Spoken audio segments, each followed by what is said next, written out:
Hello and welcome to day 82. So let's find an opponent and begin here. All right.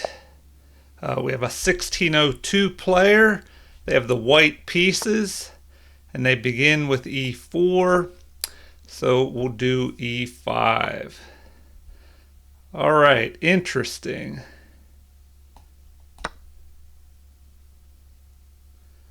Are we going to have another?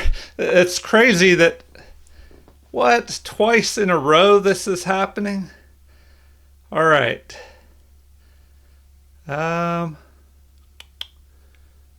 What should I go with here? I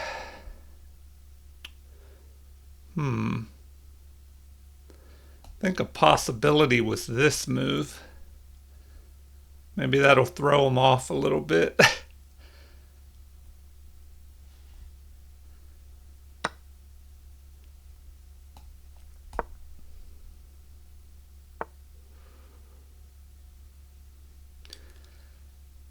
All right. What should we do now? How about develop the other knight?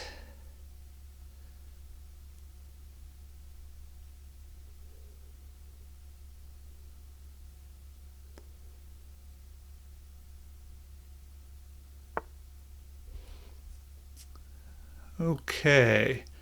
So now, should we go after their bishop or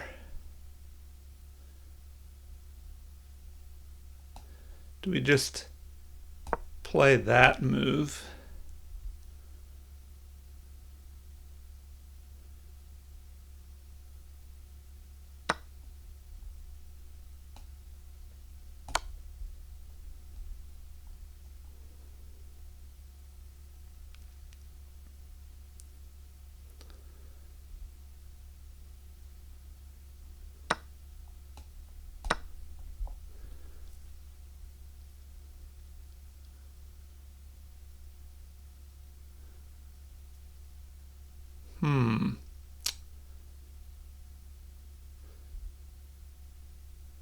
Kind of a crazy scenario here.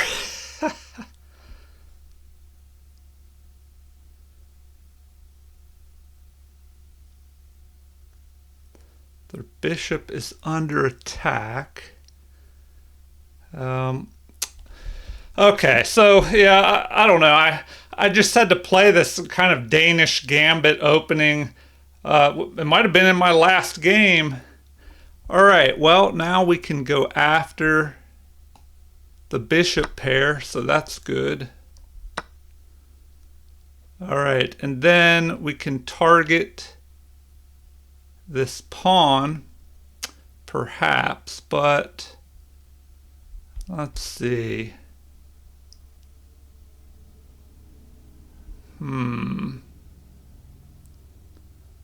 Well, we should at least develop our bishop here and get ready to castle.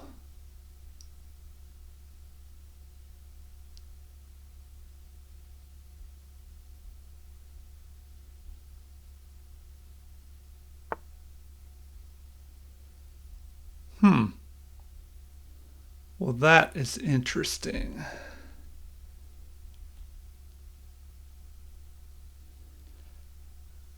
Okay. Well, now we should probably just go after their bishop.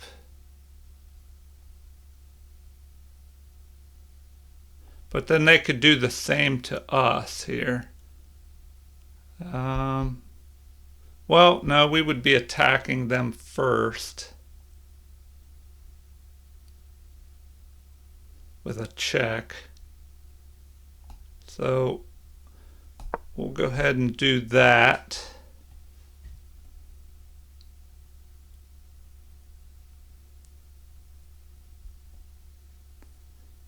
And see what they decide to do next.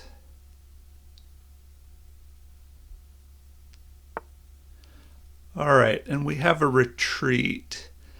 So now Well, now we can just develop this other bishop here.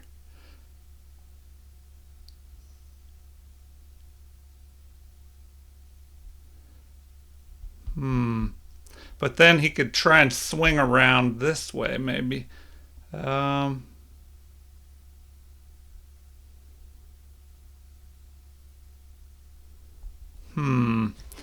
Okay, and this is an open file, so we probably want to... Well, should we castle here?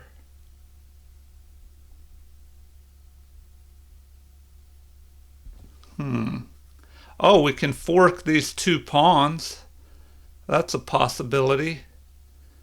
So, we might as well try that. We'll just fork the two pawns.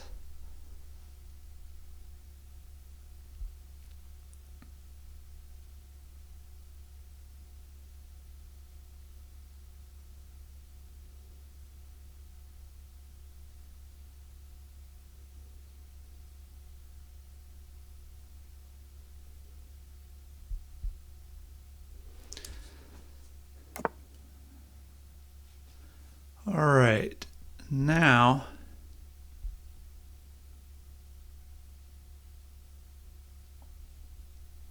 we should probably go ahead. Do we want a castle or...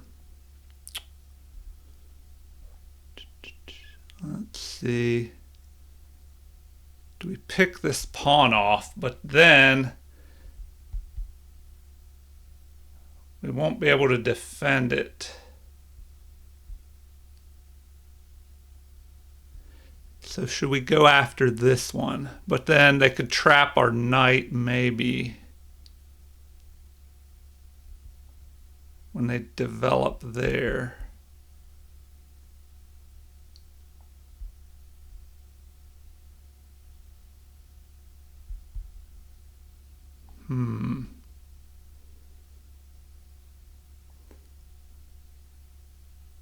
All right, well, I'm just going to go ahead and castle like that. See what they do next.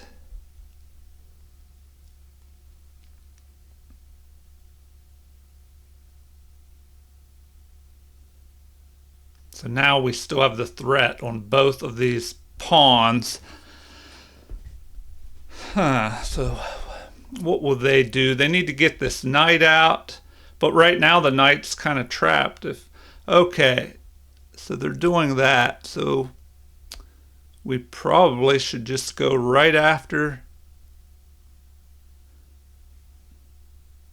Go right after the pawn here.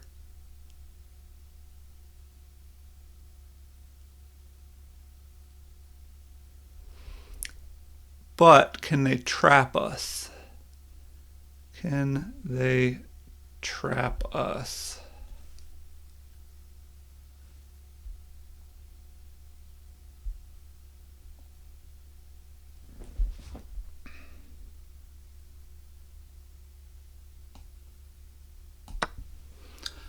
All right, we'll go after it.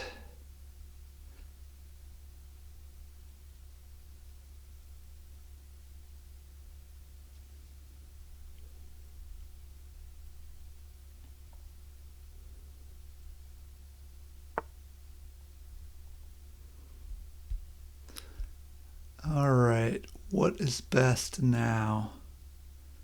Well, we have like one option basically. We have to go back the other way. So we have to go there and then come back down. At least we got the pawn out of it.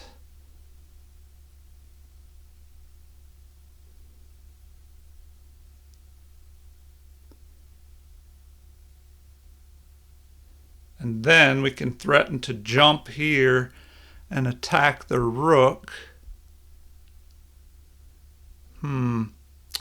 Now, where do we want to go with this? Probably attack the rook would be good.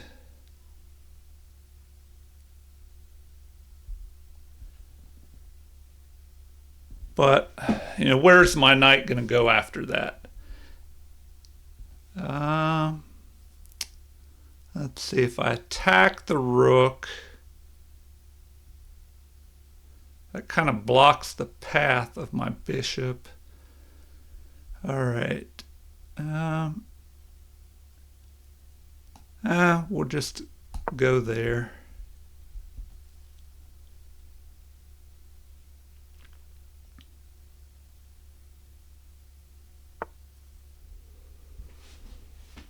Okay.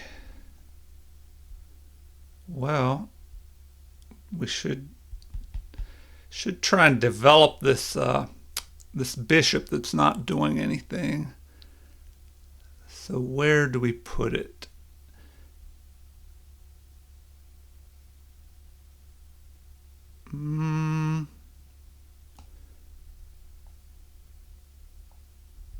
Go there.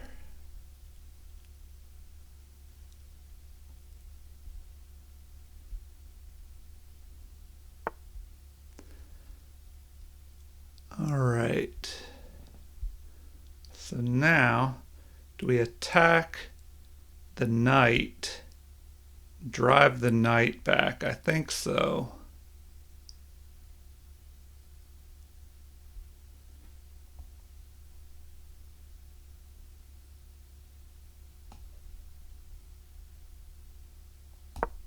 So we'll attack that knight, driving it back.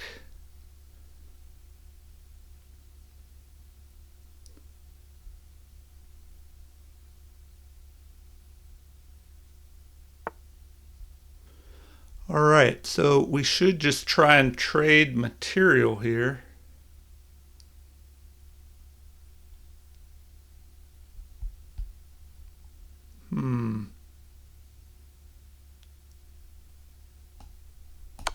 All right, we'll just go ahead and do that.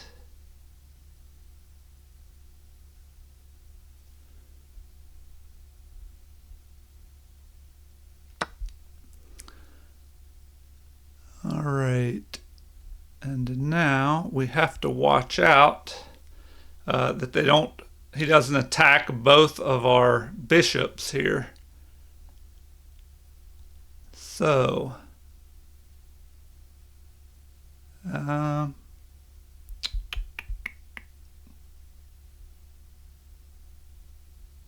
well, we can attack him.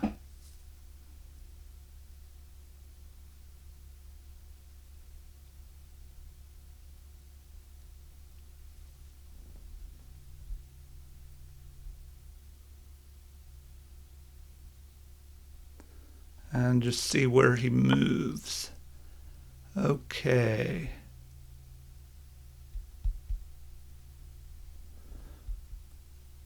Well,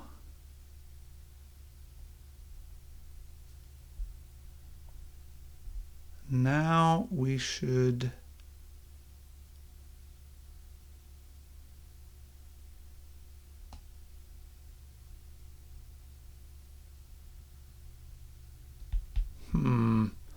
all right. I better slow down a second, go even slower, make sure I don't make any mistakes here.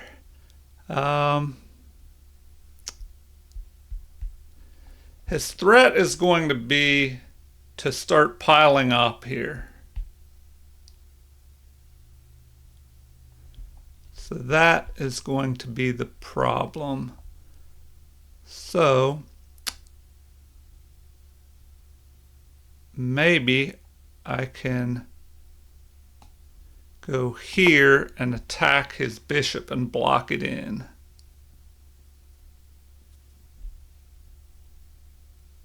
So I'll try and go here, block that bishop so he can't add pressure here.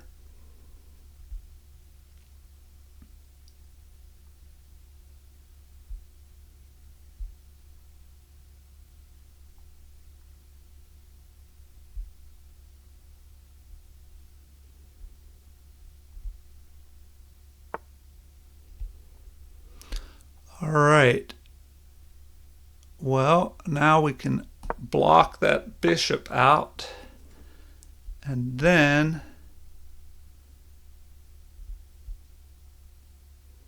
we can take this open file.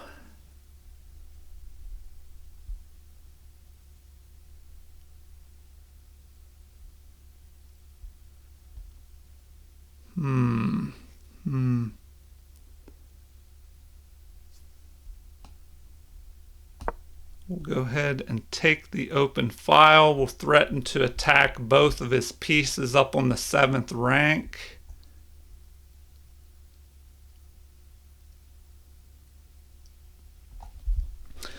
All right, so I don't know. I guess, this was kind of an interesting game. It's different than what I've played normally.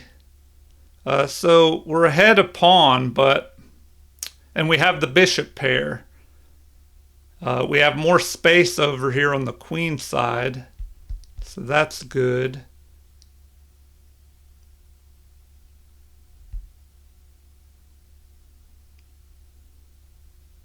We have to figure out how to use these, how to use our bishop pair to advantage.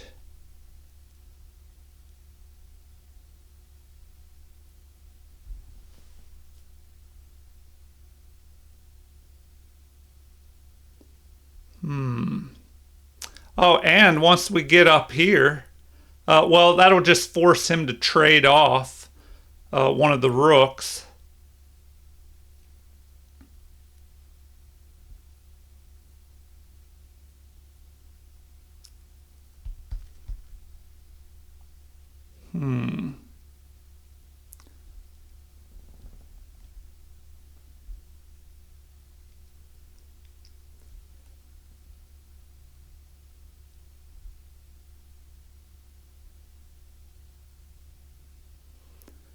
All right, well, at least he is trying to figure out what to do here. We've got him thinking.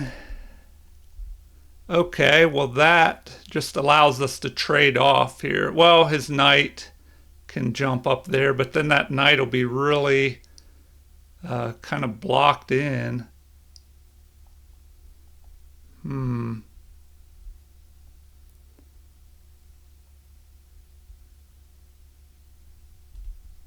All right, so what do we want to do? If we jump up here, that's the obvious move. We go there.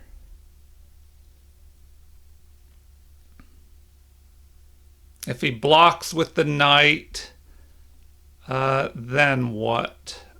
What do we do then? Oh, well, we have to look and see if we can drive this. Is there a way to drive this away, and then we could pin the rook to the king? Okay. Well,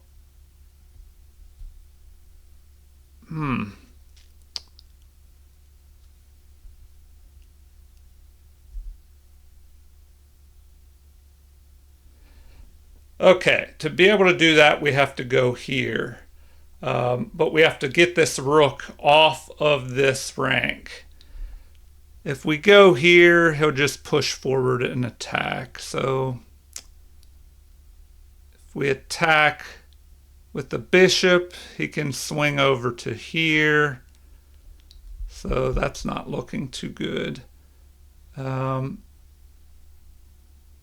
Do we attack him? No. Okay, so I don't know. We'll just try that for now.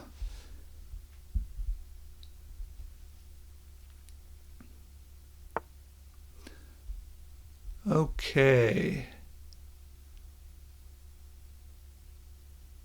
Well, now what should we do? Trade off material, probably. Trade off material. All right, we'll go ahead and just trade off some material there.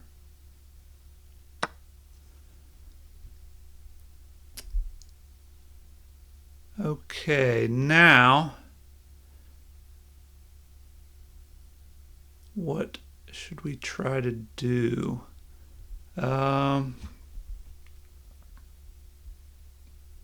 Put this rook on the open file seems to be the best option.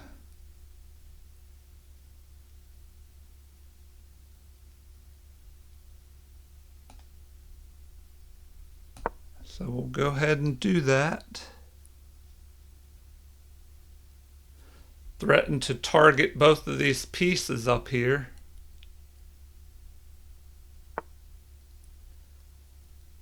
All right.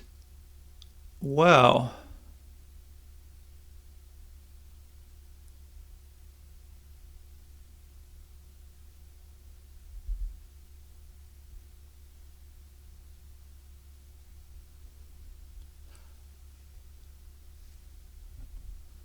okay, so now we have to be careful on what we do here. Do we go after this? Attacking?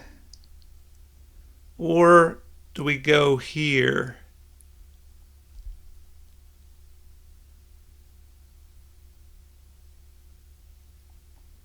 Maybe that is what we should do. Because we're about to go into the end game, so we have to choose carefully on how we want to proceed.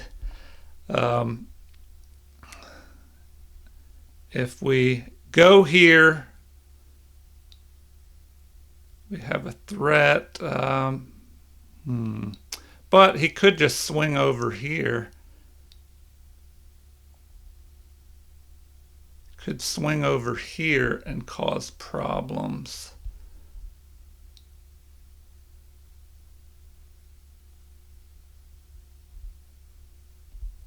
So should I take that knight? If I take the knight, then I go up here.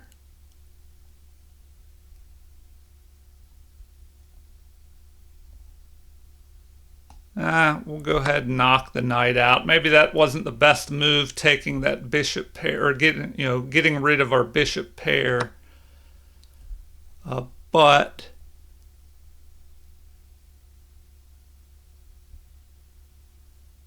now we can go up here, make our rook active, go after his bishop.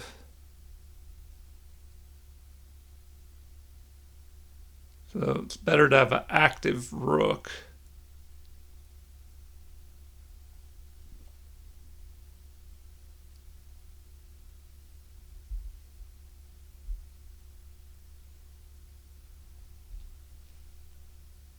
All right. So we're attacking his bishop. If he makes the mistake of putting his rook up here, then we can pin it to his king. What else can he do? If he moves his bishop, then we just start picking off his pawns.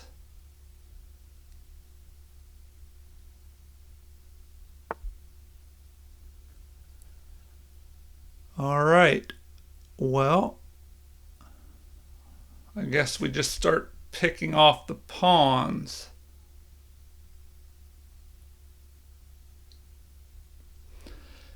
If we check him, he can just come out, so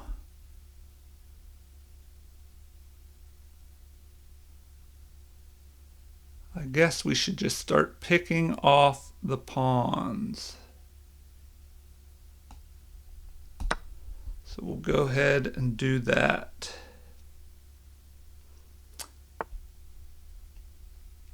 All right, so he's thinking he can come down here and mate me. But it doesn't work because I can block with my bishop.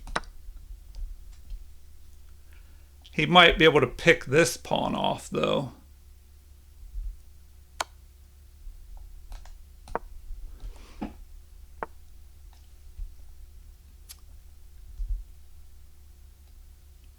All right. So now I just go here.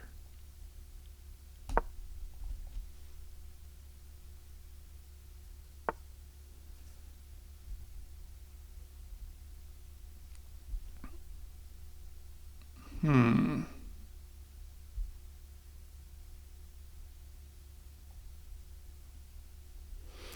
All right, what do I do next? I guess I should just go after this one.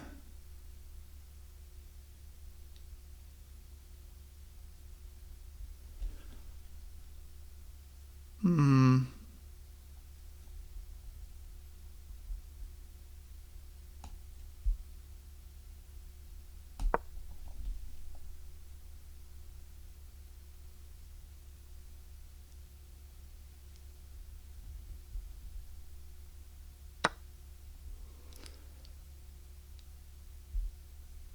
All right, now, do I push this forward? No, I have to go like that.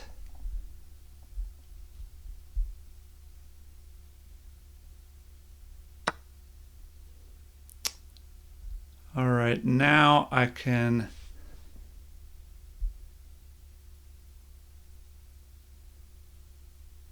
try to move forward there.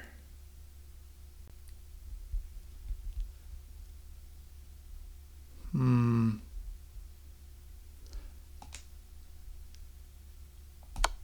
All right, so we'll do that.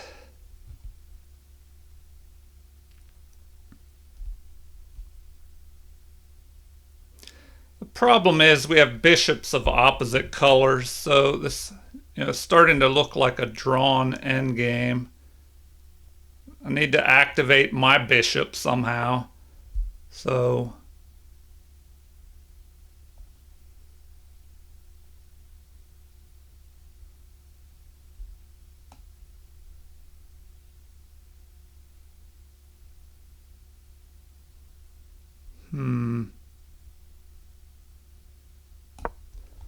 we'll just go there.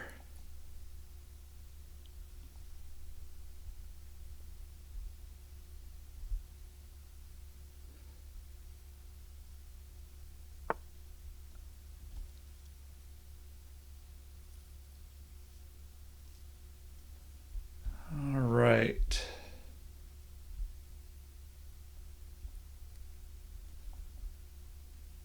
Now, can I attack that?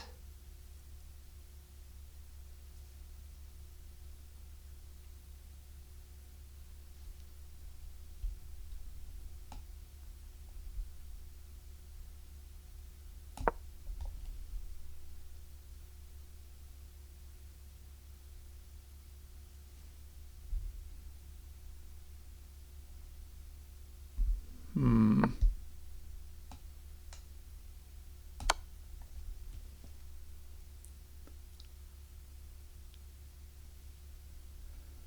All right, so he did make a little mistake there. I can pick another pawn off. But I gotta watch my time. I'm running out of time. Sorry, this game got pretty interesting, and I kind of was just focusing so much. I definitely need to watch the time there. Okay. Well, now we can pick that off and go after this other pawn.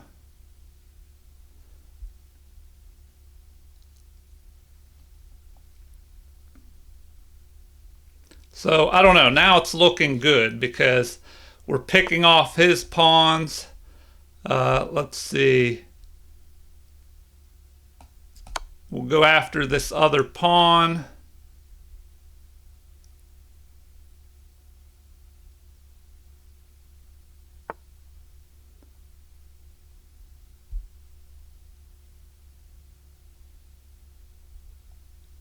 All right. Well, I want to check and make sure I'm not missing, any other kind of good moves. Oh, and I got to watch out. When he goes up here, there's a tricky move where he could check me and then pick off my rook because his rook's probably going to jump up here. Um,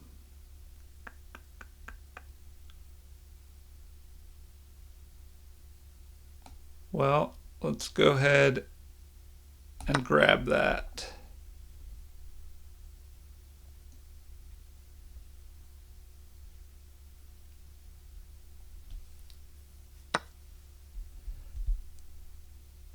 Okay.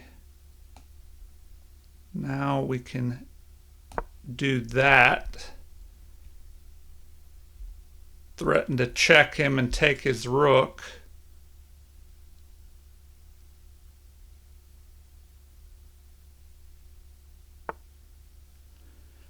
All right, so he doesn't go for that.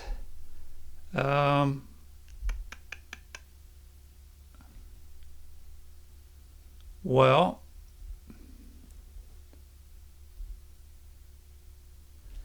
now if he could threaten to go after this right here. So I need to block his king off and then start pushing that pawn forward.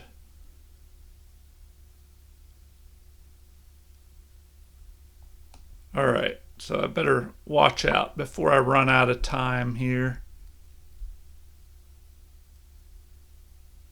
So now we can block his king off.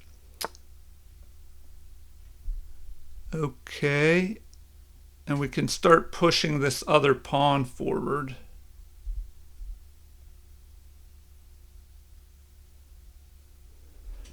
All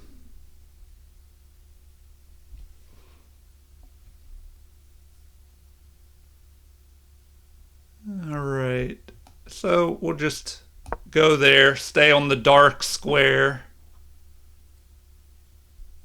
protect this pawn, and just start pushing the other one forward.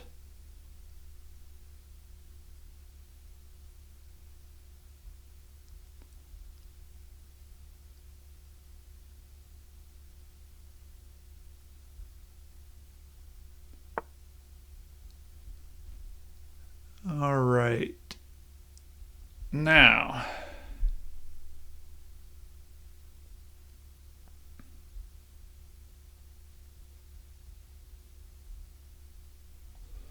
the obvious thing to do is just start pushing that pawn forward. Maybe we move up here to get our king active as well.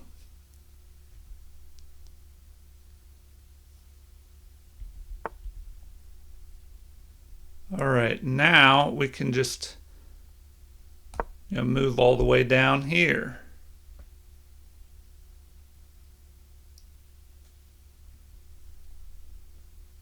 And just start pushing this pawn, and we're using our rook to block his king off so it can't get over here and help. But the problem is going to be this.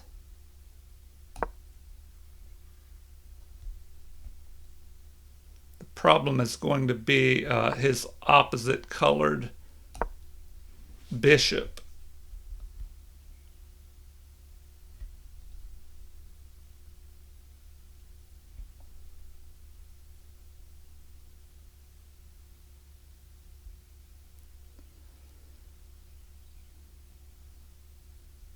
Now we want to put we have to do something with our bishop as well.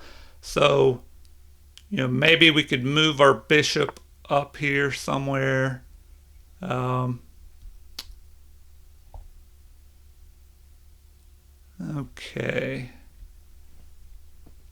And we need to try and put this bishop up where it can protect this pawn. So maybe if we go up here. All right, let's just keep pushing forward.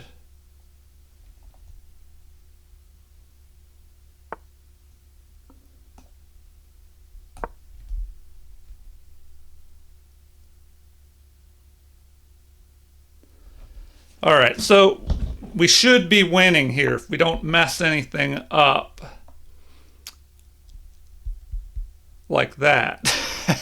All right, so, well, now we kind of just have to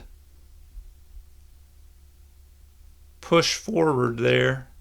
All right, I guess we're bringing the other one out.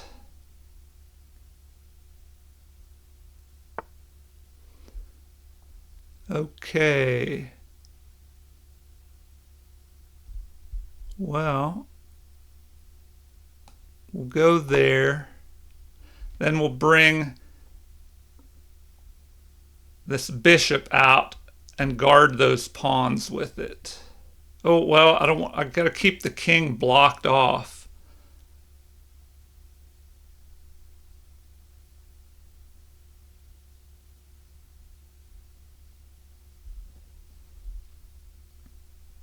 But I do need to do something with this bishop. Need to do something with that bishop. Maybe I bring the bishop in here. No, that would restrict my king a little bit too much.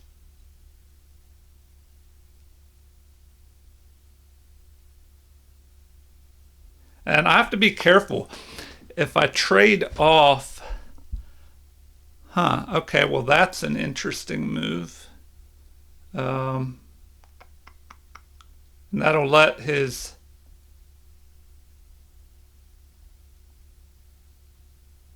That'll let his king get into the game.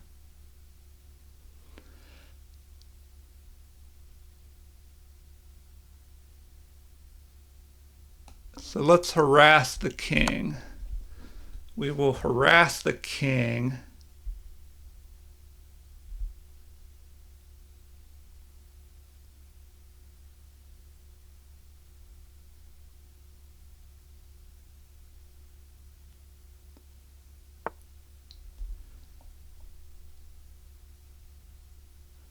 All right. So now, what do we do here? Do we go there?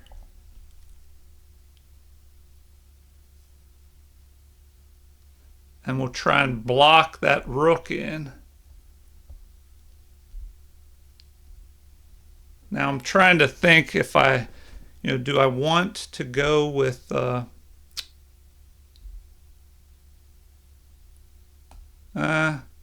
we have 3 pawns, so that should give us an advantage.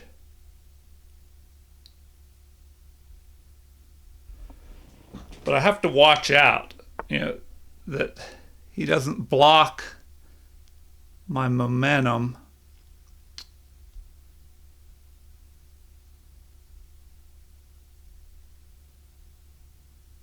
All right, well,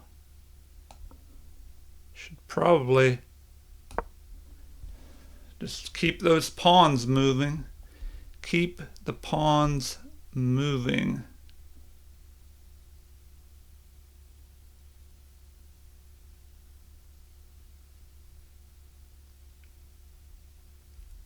And I have to be careful. I don't, if I trade off rooks and it's done in a way where he can block my pawns with his bishop, I don't know, 3 pawns. Well, with the help of the king, that could make it difficult. But I don't know. I think we should be good.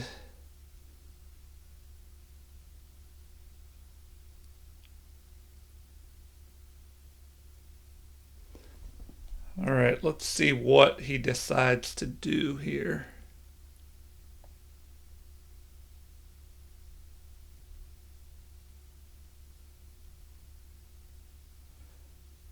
Ooh, he could try and swing out here, threaten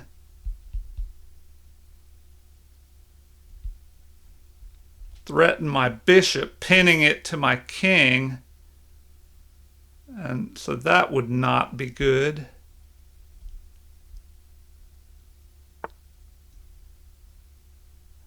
All right.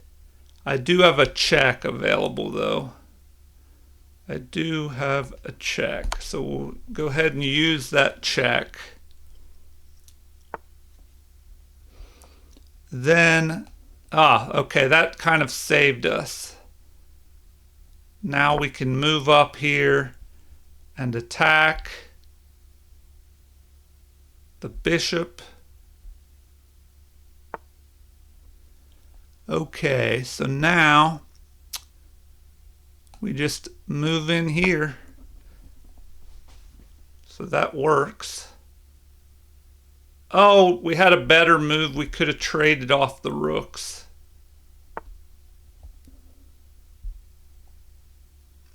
We could have traded off the rooks.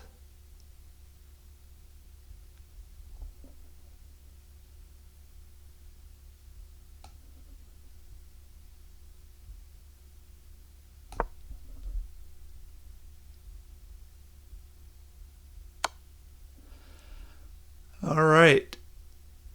Well, let's just move up here.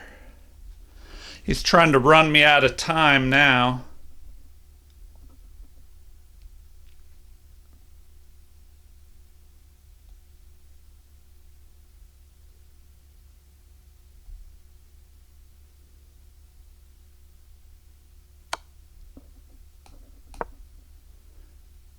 All right.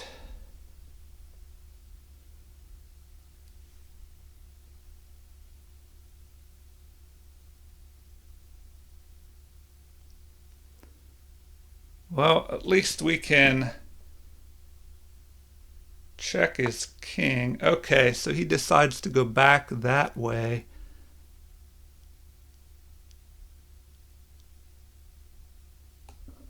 Well, let's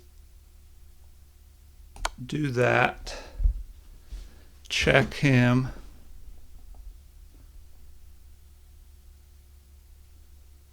Keep these pawns moving.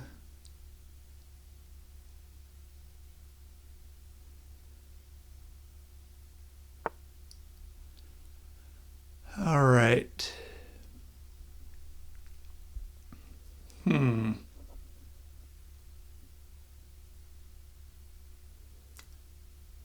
Well, what do I need to do here?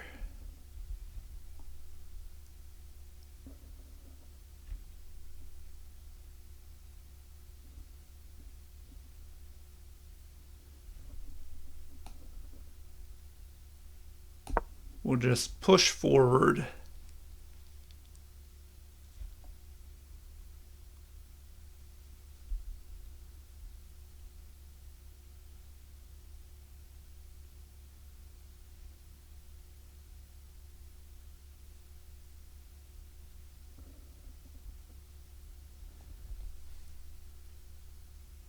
And then we need to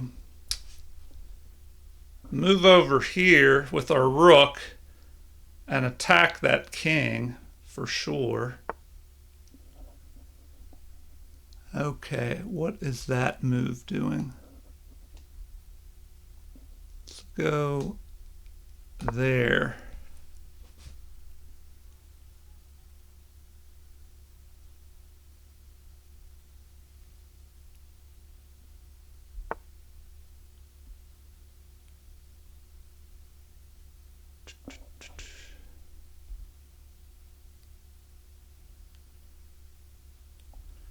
All right, well, we might as well do that.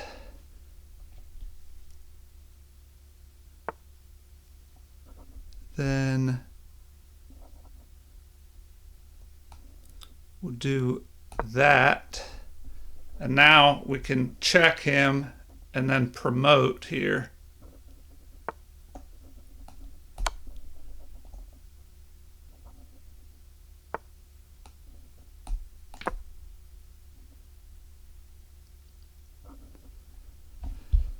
All right, so now he has to give up. Okay, he resigned because he'd have to give up his rook for that queen.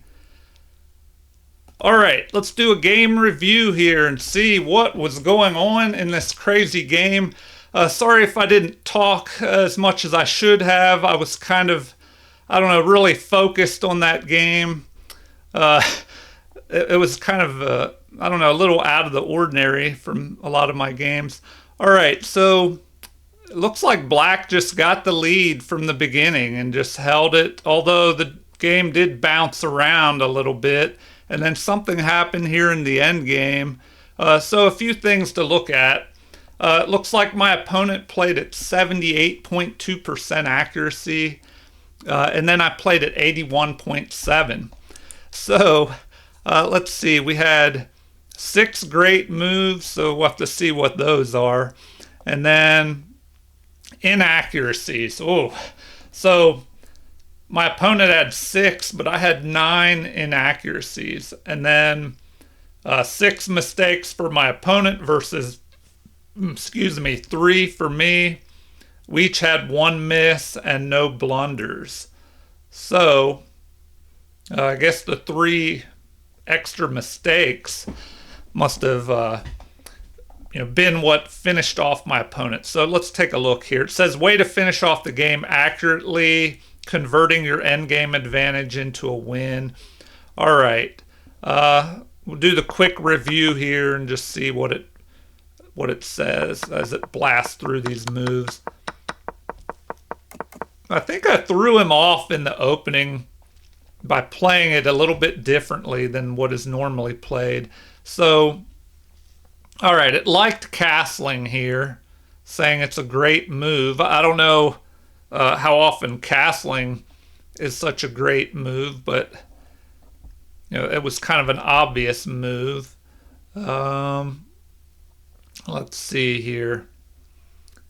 And it says there was only 1 good move, and after taking some valuable thinking time, you found it. Castling to the same side of the board as your opponent tends to lead to less sharp positions as compared with opposite side castling. So that's true. Because when you castle on the same side, there's less likelihood that there's going to be a pawn storm aimed at your king side, because that would weaken their king side as well, where their king is castled. Now, if you castle on opposite sides of the board, then each side can throw those pawns at their opponent's king and launch an attack with the pawns in front and pieces funneling in behind them. They can lead to wild opposite side castling games can lead to wild, crazy games. All right, but we castled on the same side. My plan was to trade down material. I'm ahead by a pawn, and well, let's see. At this point, am I even ahead? No, at this point, I'm not even ahead. But they have this weakness here. This isolated pawn. So with an isolated pawn, the more material you trade down, the more pieces. That gives them less to defend this pawn with, and it can become a target. Whereas pawns that are side by side, they can move and protect each other most of the time, unless you have one that's a backwards pawn, then that one can't be protected anymore if there's no pawns to move up and protect that pawn. All right, on to the next one here. We pick off this pawn attacking the rook, which is best. So then the game continues with, let's see, a lot of maneuvering.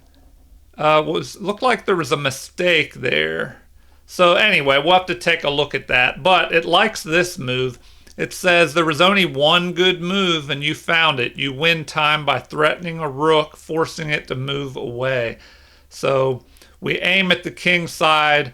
We're attacking the rook.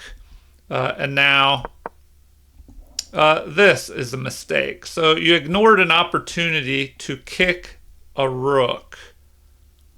It either wanted us to do that with a pawn, which then we would have to be careful. I didn't, maybe that's what they want, but unless they're talking about just repositioning, no, that wouldn't work. We can't go here and attack because there's a possibility of just, moving to d5 and attacking both of our bishops. So they must have wanted this pawn move, but I don't know. I didn't like that so much.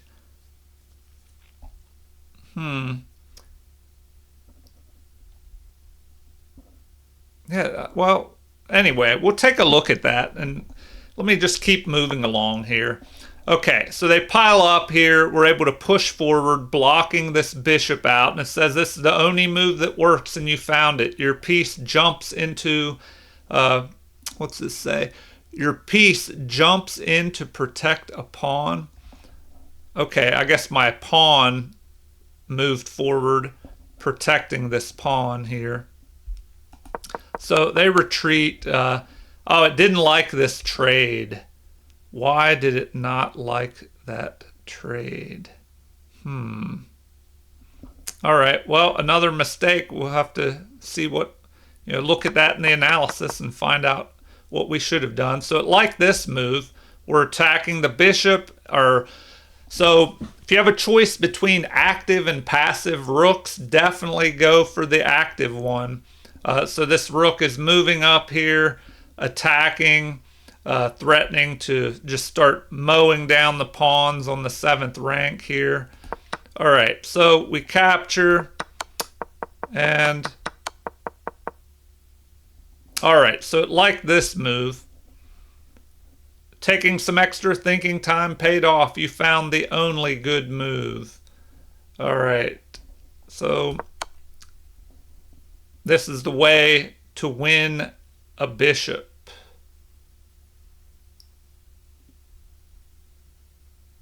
Oh, we missed that. Okay. He has to go, what, here? And then we could have attacked the king and been able, no, then he can just go here. So how do you win a bishop this way? All right, another thing to look at in the analysis. We'll find out. All right, and then the long push forward. Oh, it didn't like this. It did not like this move. So that was the bad one that jumped it back. Still white is winning, but this was the unnecessary move. You overlooked an opportunity to take an outpost with a bishop. So it would have been better to bring my bishop up with check here. That would have been the better option. All right. Instead, we just slowly move up the board, working our way up till we're able to promote. And then they resigned here because they would have to capture and give up their rook to take this queen. Then we would just be ahead with a rook and 2 pawns. So, all right. It says you really outplayed your opponent in that one. Your opponent had a good opening, but you were on another level. The middle game battle was fairly even. You outmaneuvered your opponent in the end game. So 1,500 for my opponent versus 1,800, which I did have some mistakes in this game, so we'll definitely have to take a look at those. I mean, I guess they weren't game-changing mistakes because I was ahead. Looks like, man, I just got the lead in the beginning and just kind of held on to it. There is something that happened here that almost made the game even again. So, 93.7 in the opening for my opponent, 98 for me. Okay. I was a little surprised. So, like I said, I'm still learning these openings from an opening repertoire, and I kind of played this similar opening, the Danish Gambit, yesterday, and then I went back and looked, and it said I should have tried a different way to play it, which I did today, and we'll talk about that. All right, middle game, 65.5 versus 72.8 for me. And then they had 63.2% accuracy in the end game versus 83.9. All right. Well, let's go back to the beginning and take a look at the analysis here. And I mentioned this many times. definitely try and analyze your games. I know sometimes it's fun just to play blitz games and to move really fast and play game after game. And I'm guilty of that too sometimes. So, if you want to try and improve your chess, definitely take a look at your games and, excuse me, definitely try going through and analyzing without the computer first. To speed this video along, I just jump right in with the computer. But it would be even better if I'd analyze these. This just basically analyze all your games, the opening, middle game, end game, before you use the computer, and then use it. All right. So we had E4, E5, then D4. So this is called the center game. The best move is to just go ahead and capture that pawn because white is trying to take control of the center by placing both of these pawns up here, and you don't want to let him have that. If you played something like D6, he could capture. Then if you capture, he picks off your queen. So the best thing to do is just go ahead and capture. Or, he could even push forward and just gain extra space.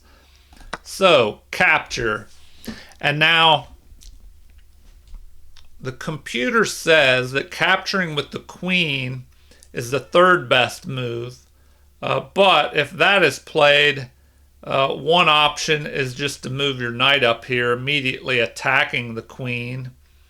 And then while the queen retreats, that gives you time to bring another piece out. The computer actually says after queen captures that you should play knight to F6. Okay, well, I'm not going to go into all this, or we'll have another opening video instead of a game review and analysis here. All right, but just know that if you attack and the queen captures, one option is just to develop a knight attacking the queen, and that gains you some time when the queen has to retreat, and then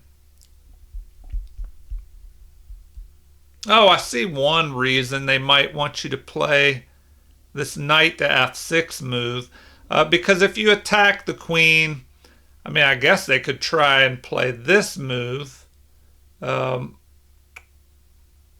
checking you, and if you go here, they could pick this pawn off, but then you would be able to capture their pawn with check. All right, back to the game. So they play this move, C3, which is the Danish gambit, enticing black to capture here. And the computer says that's the best move, to just go ahead and capture this pawn, but that would help their development. They could capture with the knight, or they could ignore that and allow you, once you capture their C pawn, they could allow you to just go ahead and capture the B pawn. So they could try and develop this bishop to C4, attacking your king side, your F pawn. And then if you captured the B pawn, they would have another bishop developed. So the second moves, well, tied for second best, are D5 and queen to E7. So that's one that I saw recommended, was this queen to E7 move. So that's what I played. So now, if they go ahead and capture here, well then, if they capture with the pawn, you can capture this pawn with check.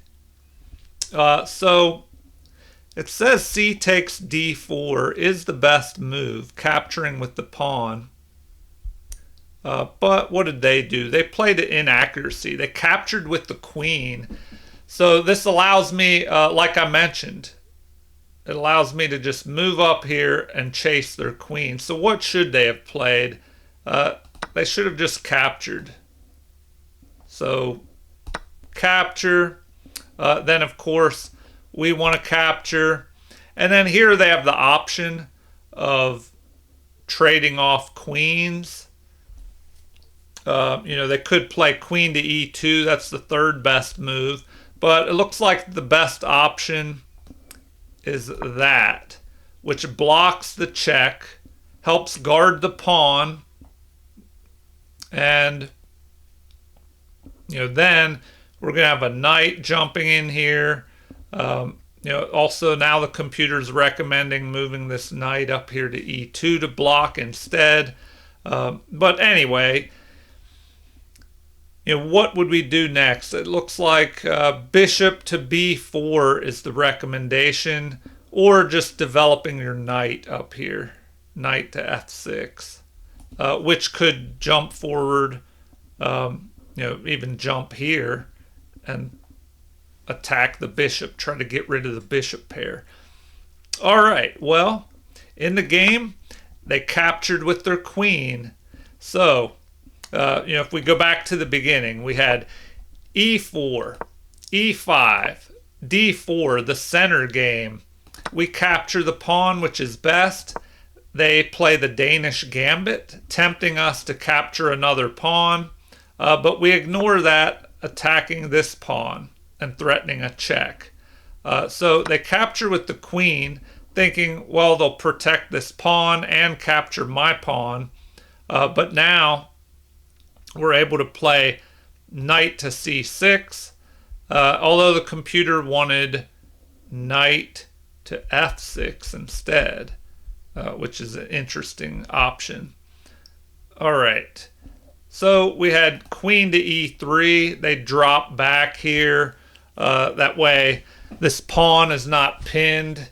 But, well, the computer says this is the best move.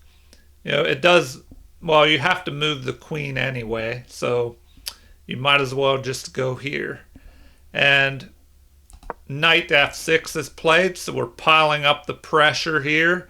It looks like the best option is knight to d2 here. Knight to d2, which is interesting. Knight to d2.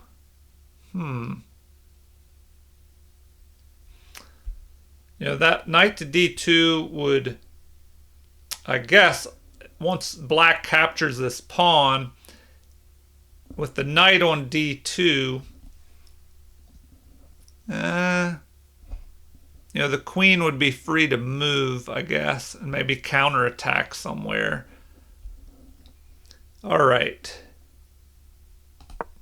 Bishop to d3 was played, helping to protect this pawn. So what should we do now? It looks like computer recommends d5 here, which, d5. Okay, it looks like I played that in the game. d5, we just pile on the pressure on this pawn. And then knight to d2 once again is what the computer wants. But my opponent captures. So then, here we played the third best move. We captured. But we had a better move. And capturing the pawn with our knight, that was only the second best move. The recommended move, let's see, is e5, attacking the bishop, or sorry, knight to e5, attacking the bishop. Then we would have a possible check. So I don't know, I'll show you this move. So this is what they want. That move, we'd have check, because the bishop was under attack there. We go here. They would capture, and then we capture. See, I don't know if I like that. It leaves me with these two isolated pawns. And we're down a pawn now. So, yeah, computer's saying this is the best option though. So now bishop to e2 kind of keeps the knights out. Bishop to f5.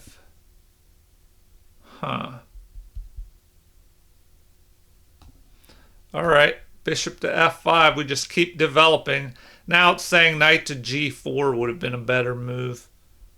So we could go back and look at that. It attacks the queen. But I don't know if I like this, because this would just, white, is getting closer to being able to castle. They're ahead by a pawn, and now we have these two weak isolated pawns here. If we play this out a little bit further, they recommend going here, queen to g3, keeping the queens on the board, and then what, h5 now is the top move. I guess you're threatening to attack the queen again. Oh, that's an interesting move. Bishop to a6 as well. So look at that move. And if they capture, we'll see what happens. Let's see. The recommended move now is bishop to e3. But what if they capture? What happens then? Well, then you have a mate in 14, which don't feel bad if you don't see this mate in 14. But knight to d3 here with a discovered attack on the king. And it's a double discovered check. So when that happens, when you have a double discovered check, the only way to get out of it, if it's possible, is to move the king. So you don't want to go into f1 there. It's mate in 1. So you got to go here. And now queen to e1. King runs to c2. Queen takes c1 here.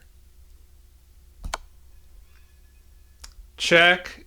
King is running into the center of the board. Now you're able to check with the rook. Where does the king go now? Running out of options here. You don't want to go up here to e7. Or that is a mate in 1. So it looks like king up to e4 is best. Out into the center of the board. And anyway, you get the picture. Now, knight to f6. The knight drops back to safety and delivers a check. And it's just looking horrible. Sorry to veer off course there. Let's go back to the beginning. I'll run through these moves real quick. So e4, e5, the center game, we capture. They offer the Danish gambit. We refuse and threaten to capture with check. So the queen comes up. We attack the queen. The queen drops back, and now we're piling up on this pawn. So they defend with the bishop. We add more pressure to the pawn, capture, and now we trade the queens. So here, it says that's a good move, but it dropped our advantage in half by doing that. So, they capture with the bishop, of course, and then we're able to just jump up here, gaining this pawn. So now material is even, but we're attacking their bishop here. So what do they do next? They ignore that and just play knight to f3. And it would have been better to keep the bishop pair by dropping that bishop back. And also, now we capture, which is best because this also gives them this isolated and weak pawn here. And with isolated pawns, you want to just start trading off the pieces because then it becomes harder to defend this pawn.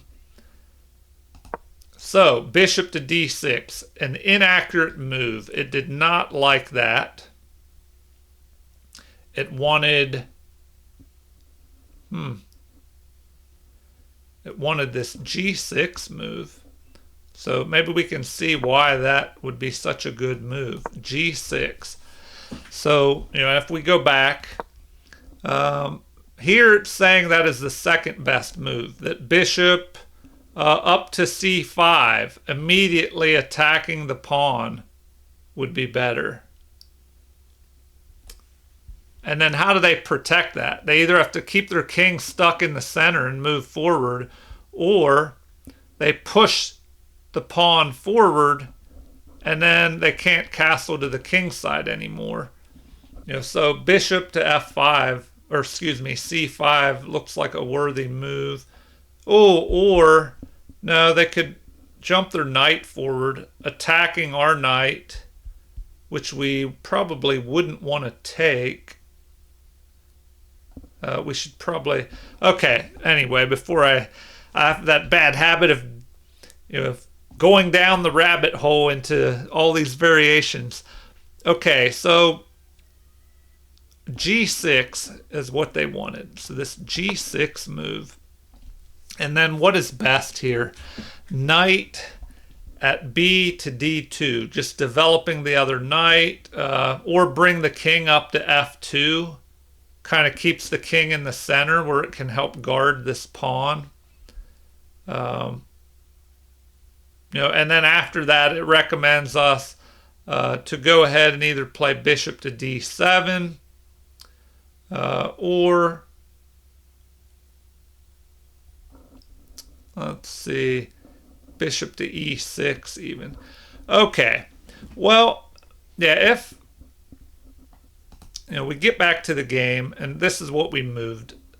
Bishop up to d6, which develops a piece, gets us ready to castle, keeps the knight from... Well, the knight was not going to go here anyway. And now, does this do anything if you threaten to move in here? No. Looks like just developing the other knight would be best here. So what did my opponent do? They jump forward here, attacking our knight. And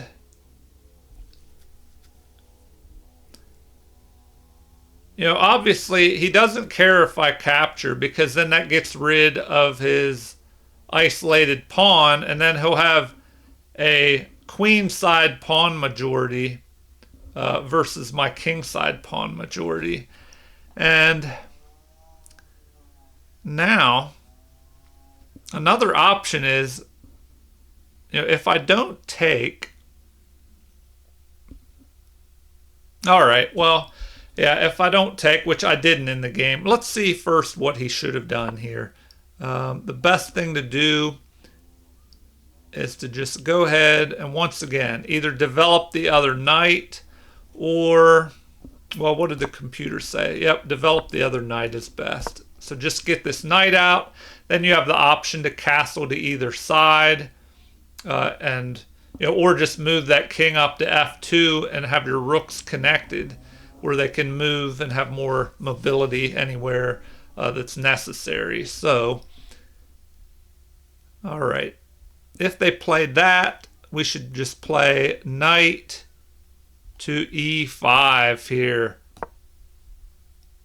attacking both of these pieces.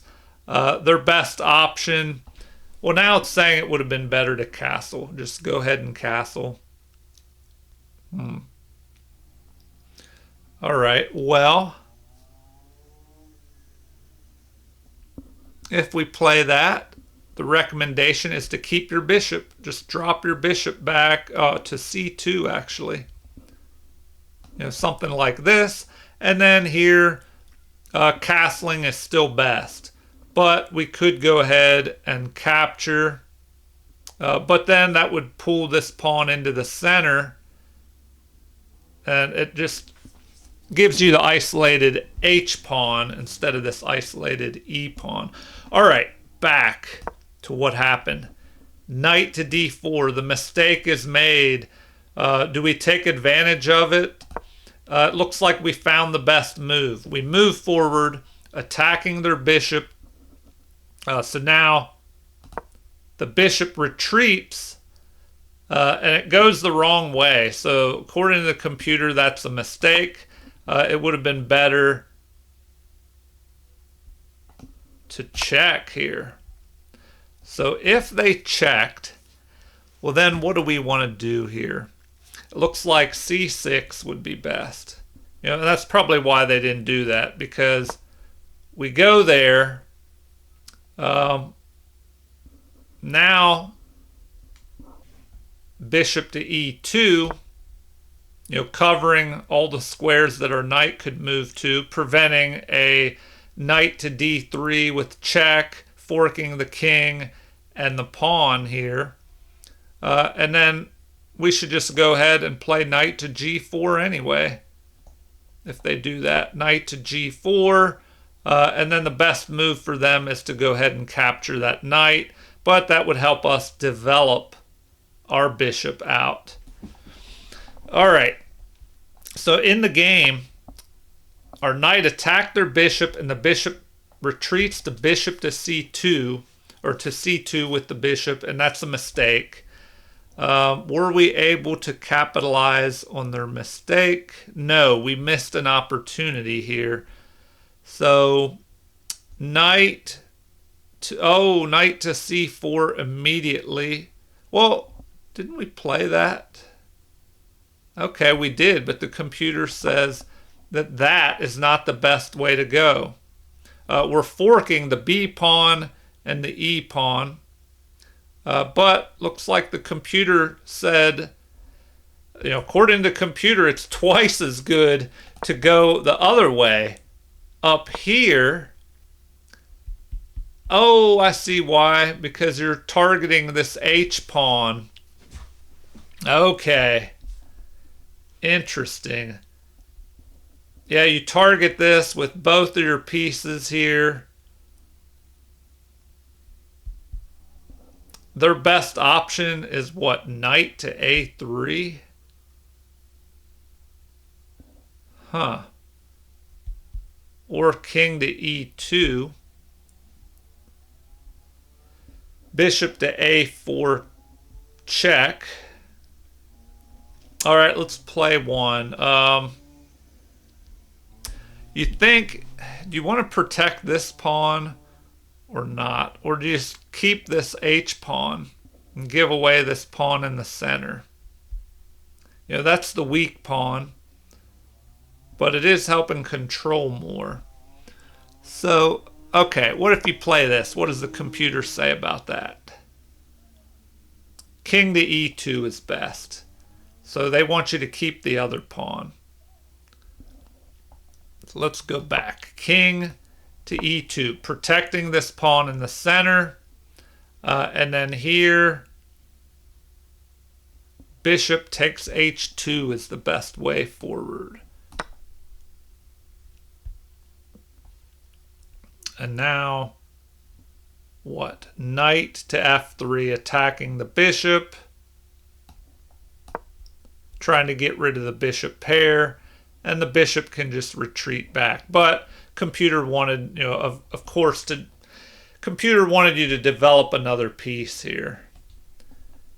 Okay, back to the game. Bishop retreats to c2.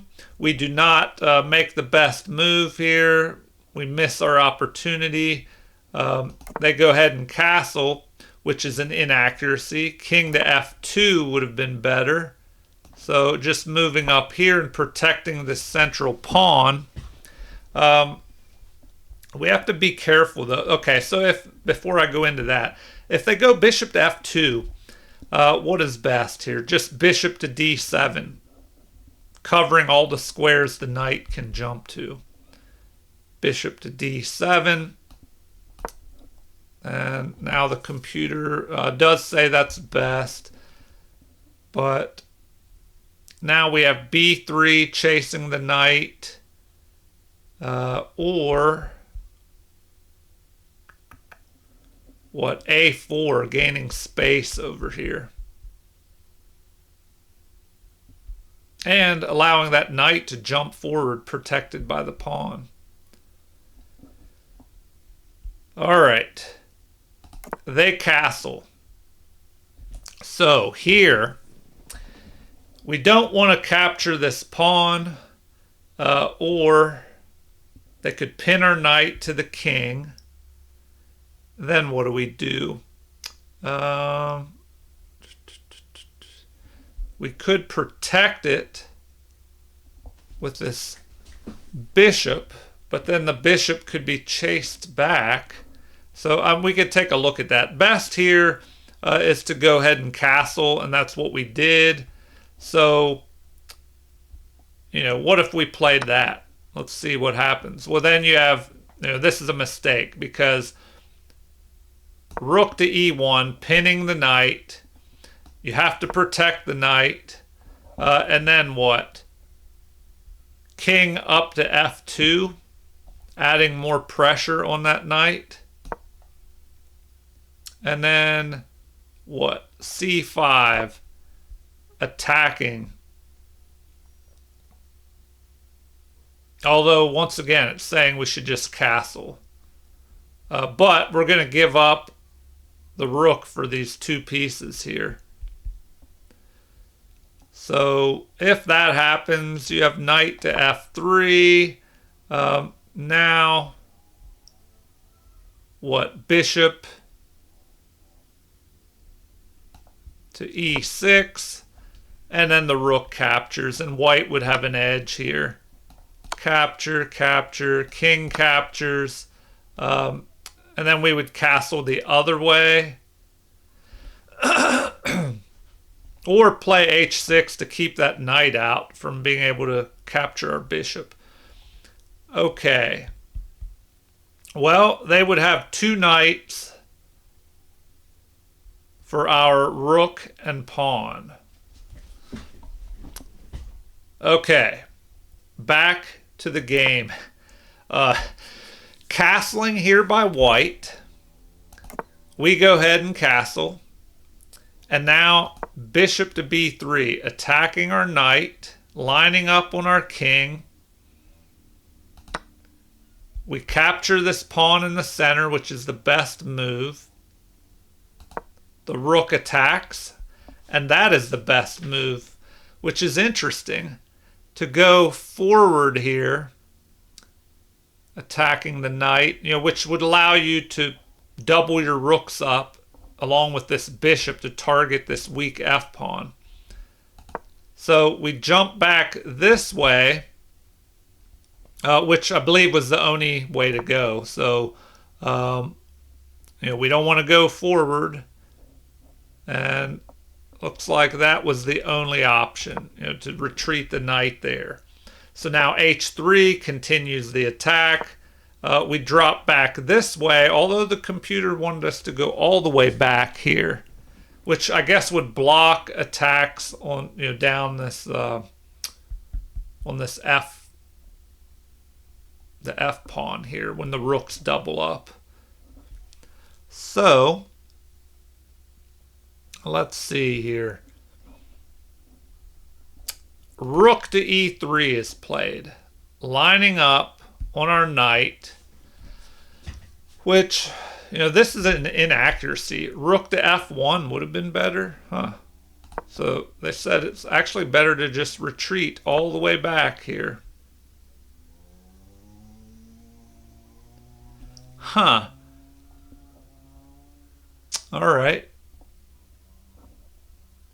So what now? Now they recommend bishop to c5, pinning this knight to the king, and then maybe we could give them another isolated pawn by capturing this knight. So let's take a look. We do that. Knight up to d2 is recommended. So, just developing. And here they do not want us to give up the bishop pair by capturing the knight and giving them an isolated pawn. So what? Bishop to d7. Doing likewise, just developing a piece here. Although now gaining space with a pawn push to a5 is also an option. All right, what next? Let's see here. We have bishop to d7, and then they would recommend the king just getting out of this pin of that knight there by moving up to over to h1. All right, anyway, in the game, rook to e3 was played. This is an inaccuracy, and we follow it up with our own inaccuracy of bishop to d7, but now it looks like an immediate c5 would have been better. Well, see, I didn't want to attack that knight yet because he could move forward and attack my bishop. So we play that. It doesn't like that move. So they followed up with knight to d2. But let's look at this bishop to d7. Instead, they wanted us to push here, attacking the knight. Okay, if that happens, knight to b5, attacking our bishop. Then we should retreat back.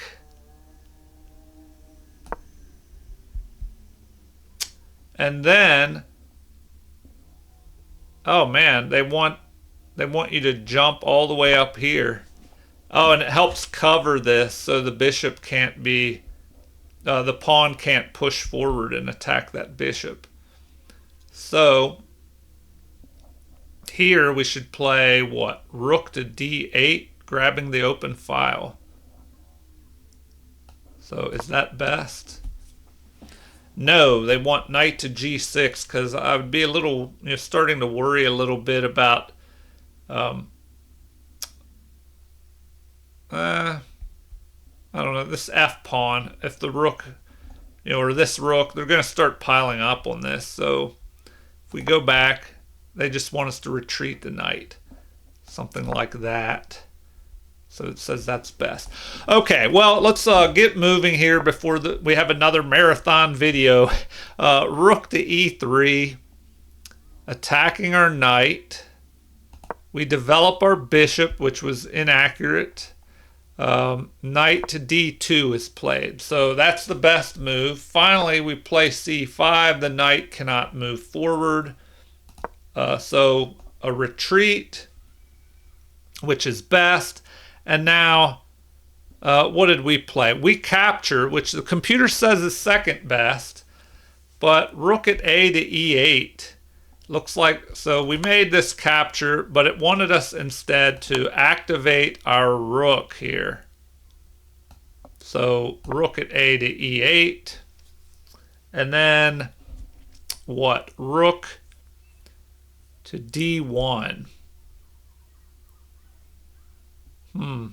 Oh, which, that can be dangerous. Lining up on my bishops here.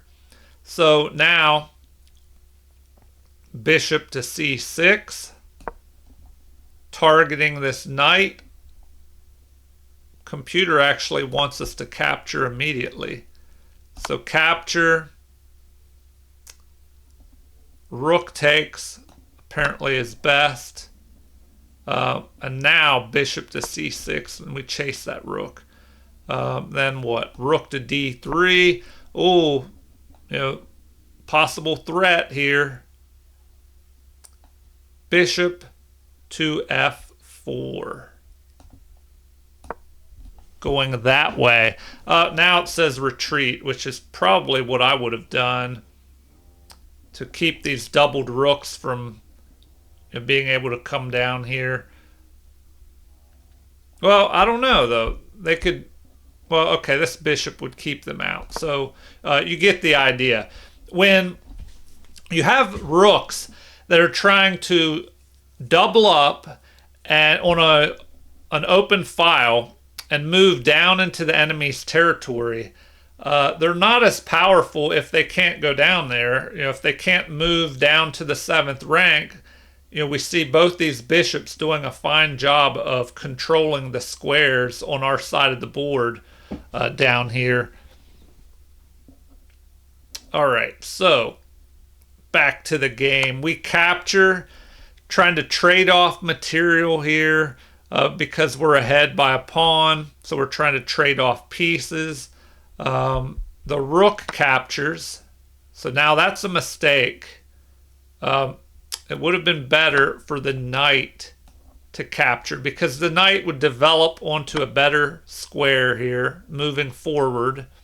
And you know, it kind of lets this rook come in here, threaten to attack both of these bishops. So now, what? Bishop to c6, attacking the knight would be best. Rook to d1, attacking our bishop, although now it wants us to bring the king out. All right, so here, what's the recommendation? Bring the rook out, which wasn't doing much. You know, and if they double up, attacking our bishop, we can move back. And then, I don't know, rooks could be traded off, but we would have a bishop pair and an extra pawn. So in the game, rook captured over here instead of the knight.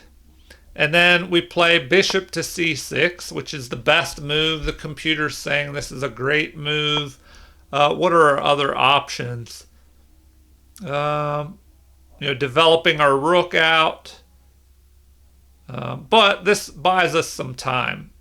Instead of him being able to develop his rook, we attack, making him, you know, chasing his rook, making him move his rook.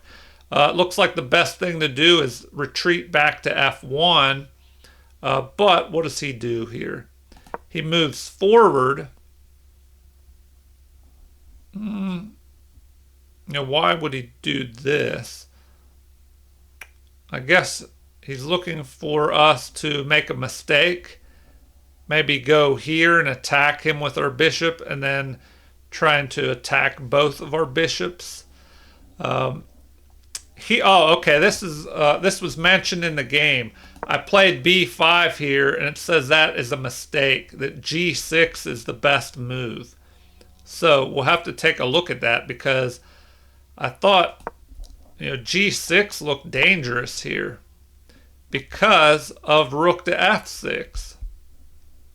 So if they do that, it says that is the best move. Okay. Well, if that happens, I should just go here. Protect. He doubles up. So that is interesting.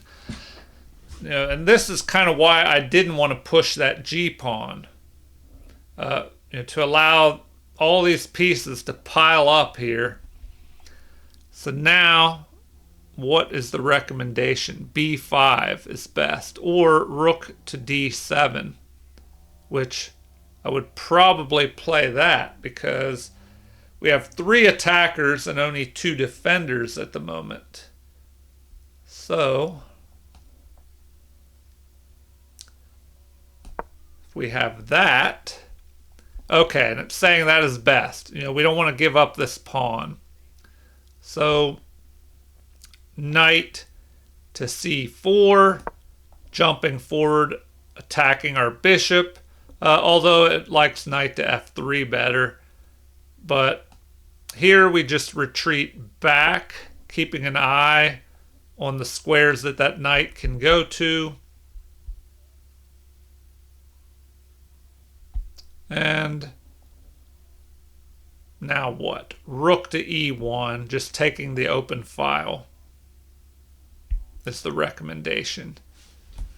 You know, which would let that knight jump forward and probably get rid of our bishop pair because now white can take control of the open file And what can we do to stop that? All right, back to the game. Rook to f5 was played. We played b5 because I don't know. I don't like this g6 move. Creates weaknesses around my king. All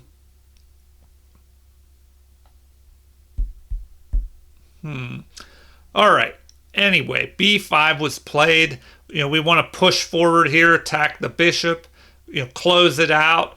I thought maybe he would push his pawn forward here, which would still block his bishop. We would probably have to push our pawn. Maybe that would have been a better option. So a lot going on here. So we have a miss. He tries to put pressure on here, which is understandable, but it would have been better to play a4. So a4. That would be an interesting move. a4. Then once again, it wants us to play g6, attacking that rook. All right, so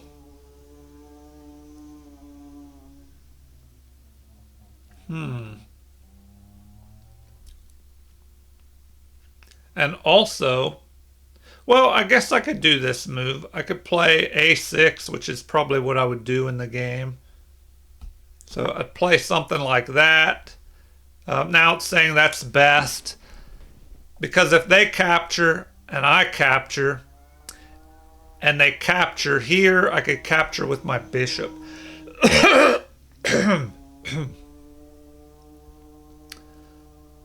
All right. In the game, the rooks are doubled, and we play c4, blocking out the bishop.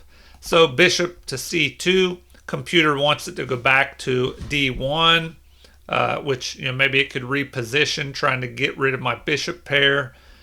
Now we have rook at a to e8. Computer wanted d8 instead, where we could... Oh yeah, that would be an interesting little threat. So let's compare rook at a to d8. It looks like that's a little better, because now we could move here,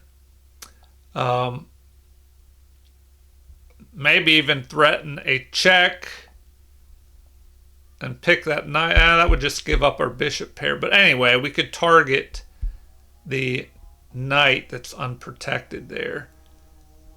But we go here, grabbing the open file, and now what do we have? Rook at 1 to f2, a mistake. a4 would have been better. So, if you're behind in material, white is behind one pawn, you want to keep the pieces on the board and trade off as many pawns as you can. So, computer likes that move better, which it doesn't trade the pawns. I mean, well, yeah, I guess it does, because if you capture, then he could capture here, and you're left with doubled pawns. So, it's showing g6 again, which I don't like. I would just probably play that, but it really likes that g6 move, which I guess the g6 move is okay now that the bishop is not lined up here. So, oh man, but you have to protect that pawn, don't you? Okay, anyway, if we go here, they're going to capture and we're going to capture. But if we play this, okay, I guess we're immediately attacking the rook. So what? Rook to f6, attacking our unprotected bishop. Oh man, it actually wanted us to capture there. So that is an interesting option. Okay. Well, I guess we could take a look at that. Better would be what? That. saying that's best. And then we should capture. They capture here. And now what? Rook to e2. Here, rook to d1 to protect that knight. And bishop.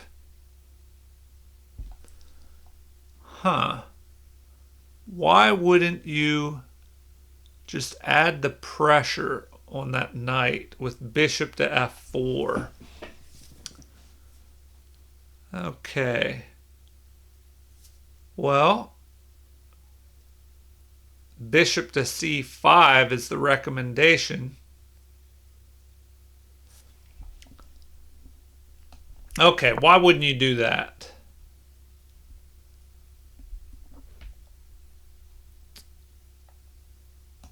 They could capture here. Then what? Then you pick that off? It's saying rook to e5 would be better. I mean, why wouldn't you just do that?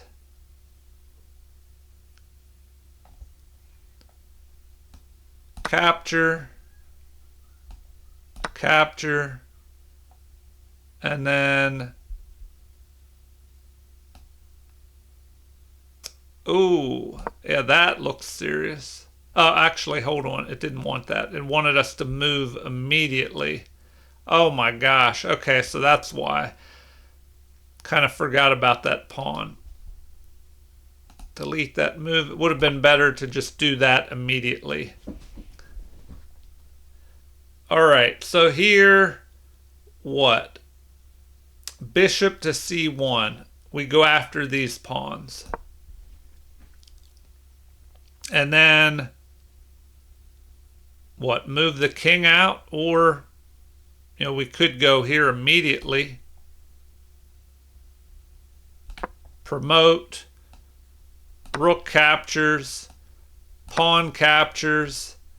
You know, and then why wouldn't we just go after that immediately? Then bishop to a6. Targeting that pawn.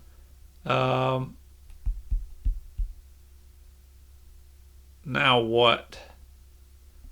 Yeah, so anyway, you get the picture here. We do have this extra pawn over here, which could be dangerous. So that is an advantage. We could start marching that pawn up. So, you know, I would say take this. Then they should capture here. But then we can start trying to march this pawn up. So we go a5. They are going to have to stop that with what? You know, maybe try something like that. And then, you know, then what do? We kind of race our king over here and try and move this up. But then we have to watch out with these pawns over here, and it's the opposite colored, you know, opposite colored bishop endgames. They tend to be drawish. All right, this marathon video is going on for a while, so let's take a look at what happened. We go up here and we check. So it says that's a good move, but bishop to g3 would have been better. So maybe I remember looking at that in the game. Just briefly, bishop to g3, then what? They recommend letting us capture on f2, getting rid of the bishop pair. But more than likely, we would probably have them moving this.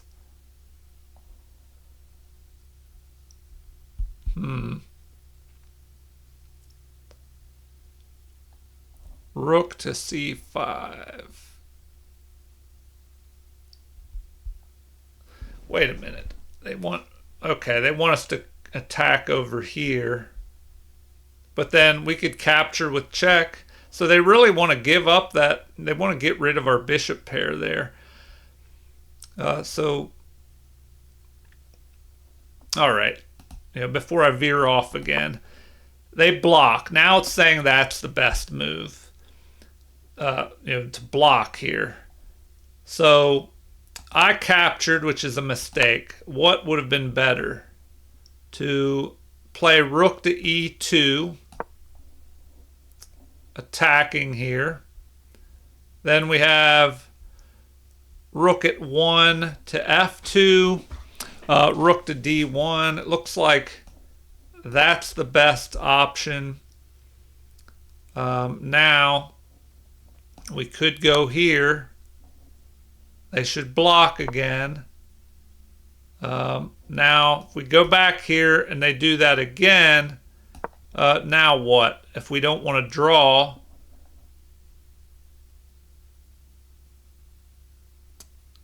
looks like rook to e6 is the best move.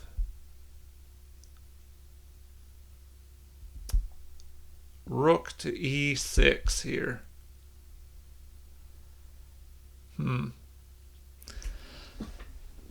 All right. Well, in the game, when that was played, we captured.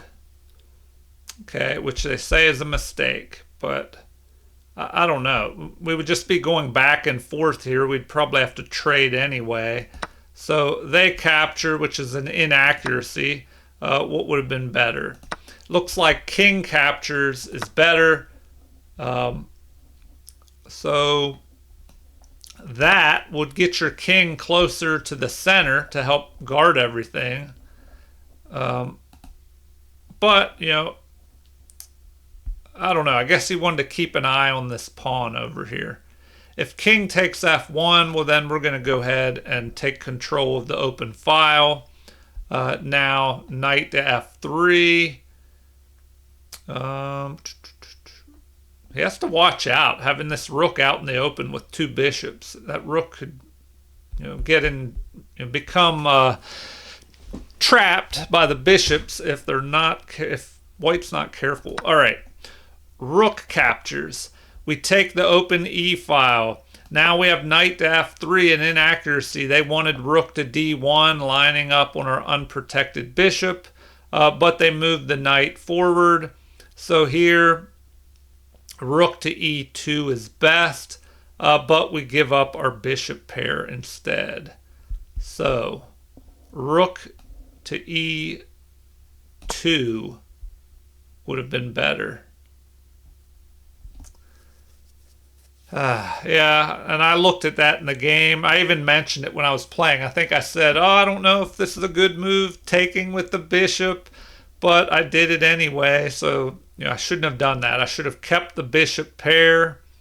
And then what do we have here? Rook to f2, protecting the bishop. And then now we capture. That would cause more damage. Well, maybe not some. Well, they want to capture that way, and then you're just down a piece.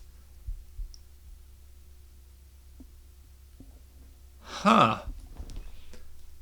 Okay. If you capture with your rook, they're just going to capture. You're going to be ahead a piece. So you'd think you have to do that.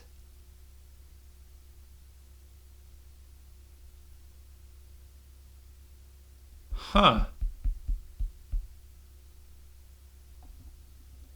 Oh, it allows, that move that I saw earlier. Bishop to c5, pinning the rook. Oh, man. Yeah, bishop to c5 here. So I remember seeing a possibility of that in the game. Not this whole sequence, but if I could get my bishop up here and pin the rook to the king. All right, so I misplayed that. Let's go back a little bit. So I trade off. They capture with the rook, which is not good. Then I take the open e file. They jump the knight up. And here I should have played rook to e2, causing problems. So once again, we'll look at that. Rook to e2. If he blocks that way, That's going to cause issues because of this pin, after we take the knight. So, looks like, what did they say the best thing was? Rook to c1 would be better. So that, protecting the bishop.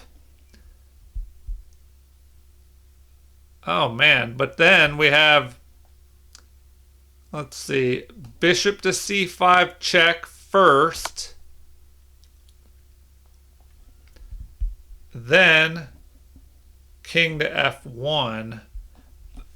Okay, and then what do we do? Then we check. Oh, and then we can pick this pawn off. So, if they go, it says that's best. Well, now they want knight to d4. Oh, yeah, and that's what I thought they would play anyway. If I, had that knight in play, they would just block with the knight. But then we can pick this off and check them as well. Oh, but nope, the knight would be attacking, so it'd be better to go with the bishop. Oh, wait a minute. Yeah, because the knight is pinned here. All right, yeah, a lot of tactics going on.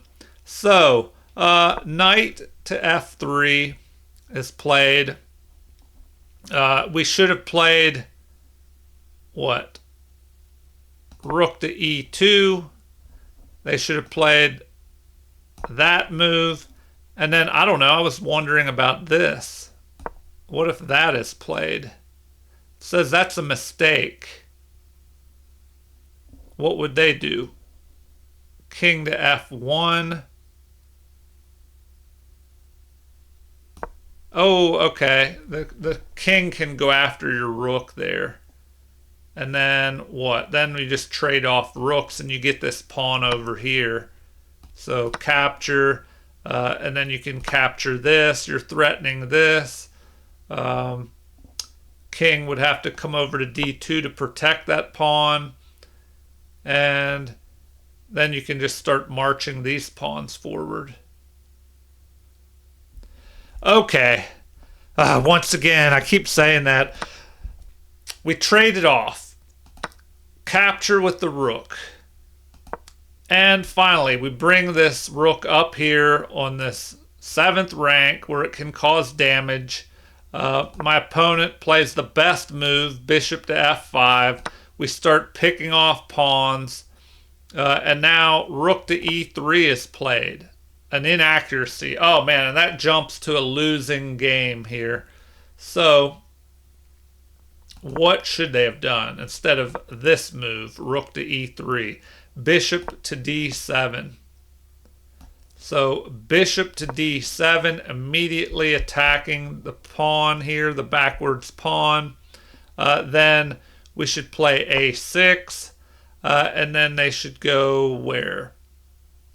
Bishop to c6. Okay. Well, then we're just going to capture that. And then you have, what? Bishop up to d5. So, I don't know. White would do a good job of keeping an eye on these pawns. So what happened in the game? We had rook to e3, thinking, oh, there's a mate threat here, but maybe he didn't see that my bishop can drop back and protect me. So, and maybe he just wants to get behind these pawns as I'm pushing them forward. All right, I capture an inaccuracy. Oh my gosh, okay. Yeah, I just missed a game-winning move there. I guess I was so focused on grabbing these pawns.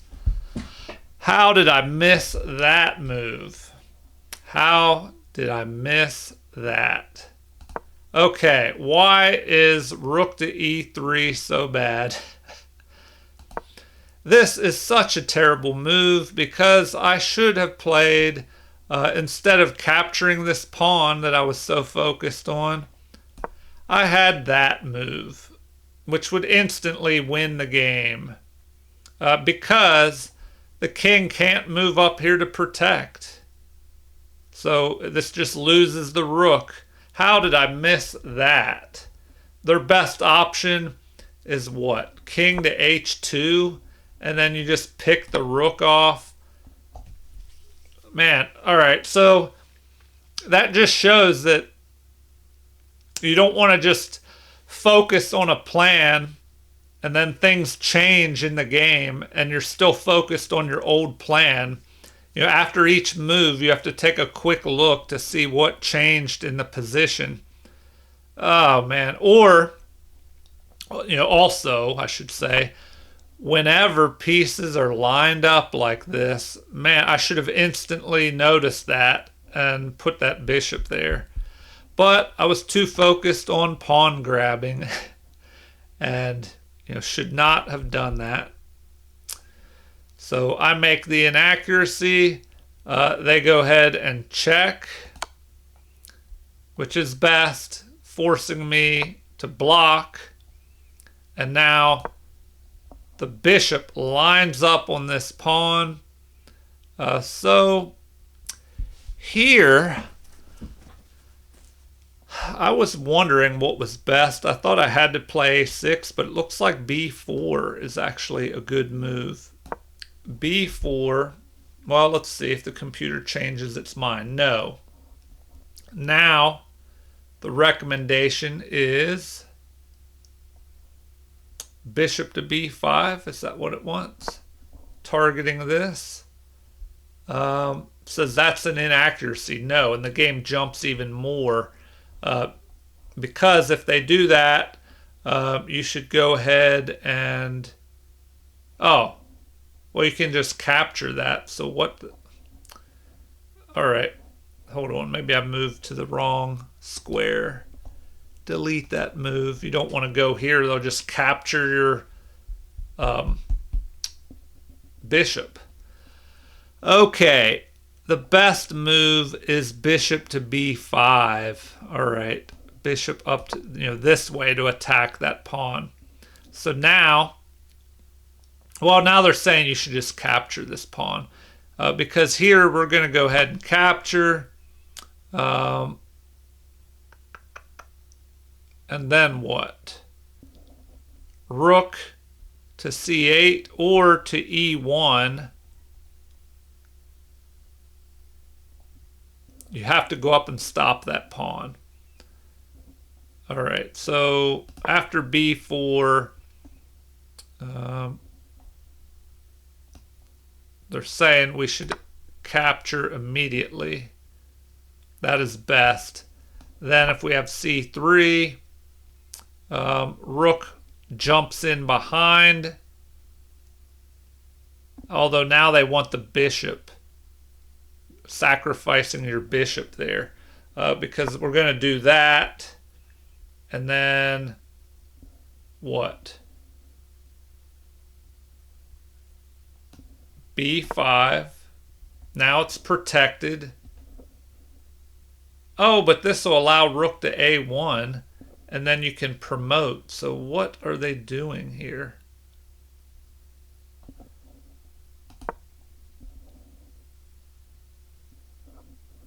I don't know. I'm thinking you have to do this immediately. Target that right now. Then, oh, wait, there's a check. There's a check, and then you can move forward. All right, so it is just bad no matter what. So that b4 move would have been, you know, a better move here. Man, let's go back. Take a look at this. All right. They target these pawns. b4 would have been a good move. You know, and, well, now it's saying that's best. All right. The computer is indecisive. Maybe I have to crank up the calculating power on this computer so it finds the best moves instead of switching its, changing its mind. All right. So anyway, they get behind this pawn. Here, rook to a3 is best. Huh. Rook to a3. All right, yeah, that makes sense. You go here and target that. I went the other way. I went here, but let's see. That's an inaccuracy. So rook to a3 recommends that. Now, there is this move, capturing. And I can't capture the bishop or I'll lose my rook. So, why wouldn't they do that next? It recommends bishop to c8. But why wouldn't they just immediately do that? Oh, no, the bishop. I forgot that bishop is there protecting. Oh, man, you have to watch out those bishops on the other side of the board. That changes the game. All right. And now the recommendation is to trade off rooks. And you're just losing after that. So what's the other option? Rook to b8, you get behind the passed pawn, but then you're going to capture here, and you're just winning after that. All right. Again, back to the game. All right, you're attacking the pawn. That was an inaccuracy. So they capture, we capture, they capture, which is best. We move up with a check. That is inaccurate. g6 would have been better. Immediately. Huh. Okay, well, yeah, I guess that would give us time. We'd have time. If we played g6, they could move here behind the passed pawn. Now we go here. King moves up. Now we push the pawn. And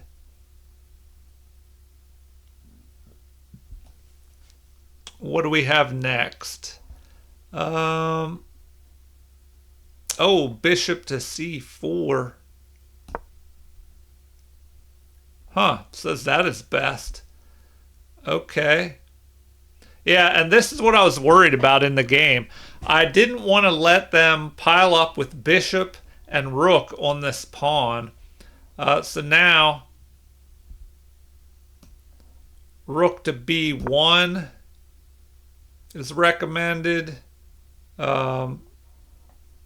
Bishop back to d3, attacking. Rook to c1. Bishop to c4. Anyway, before I get into more craziness. Okay, the final moves in the game before we get into this end game, I start moving forward with this pawn. So I start pushing the pawn. They go up here. This is a mistake. Rook to c6 would have been better. Getting behind the passed pawn, which is always a great idea. Now, once again, it wants me to play g6, which I don't know if I'd want to do that. If I go there, we have king to f3. And now what? Rook back to c1. It wants this g6 move. Okay, so in the game, this move is played to try and control the square in front of the pawn. They attack. King protects, but this allows me to check and pick off this pawn over here. So, it says bishop to what? Bishop to f5 would have been better. Or e4, something like that. Although this might let me attack and then get behind my pawn and try and run my pawn up. Oh, this recommendation is even crazier. Now if they capture, which they would want to do here, then we fork and take their bishop. And we would probably be winning with our extra bishop and extra pawn. Okay, bishop to d3 was played. I attack the bishop. The king moves up. We attack the king. the king starts moving and we pick off this pawn. But bishop to c5 check was recommended. Oh, and I wanted to see this in the game. It said I could win a pawn here with this move, or win a bishop with this move. So we check the king. Now what? Where can he go?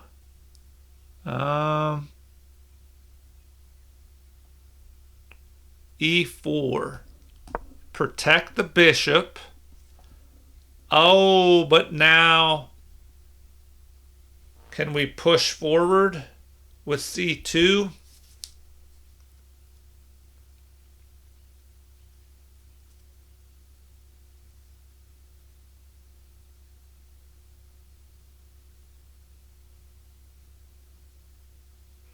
Oh, there's some tactics here.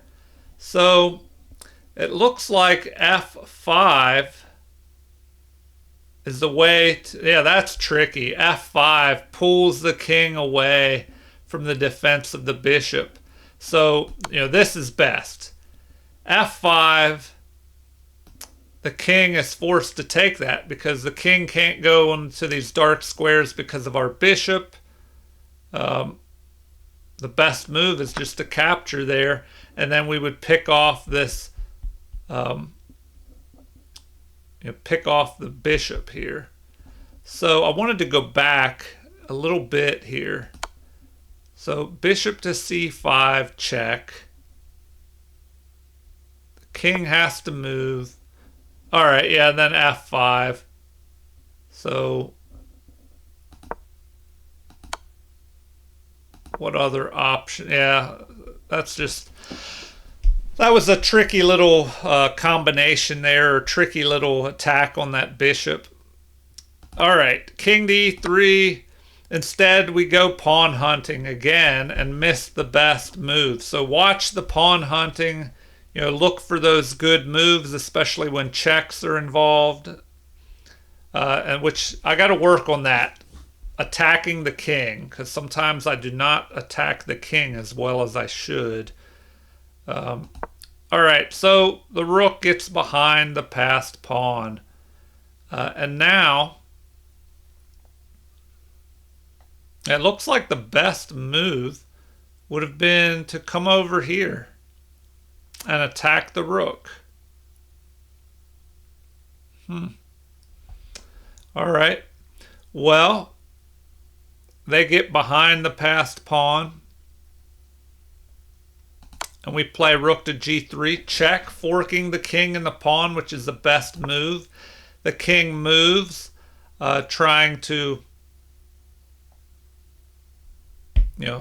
get out of the way, I guess.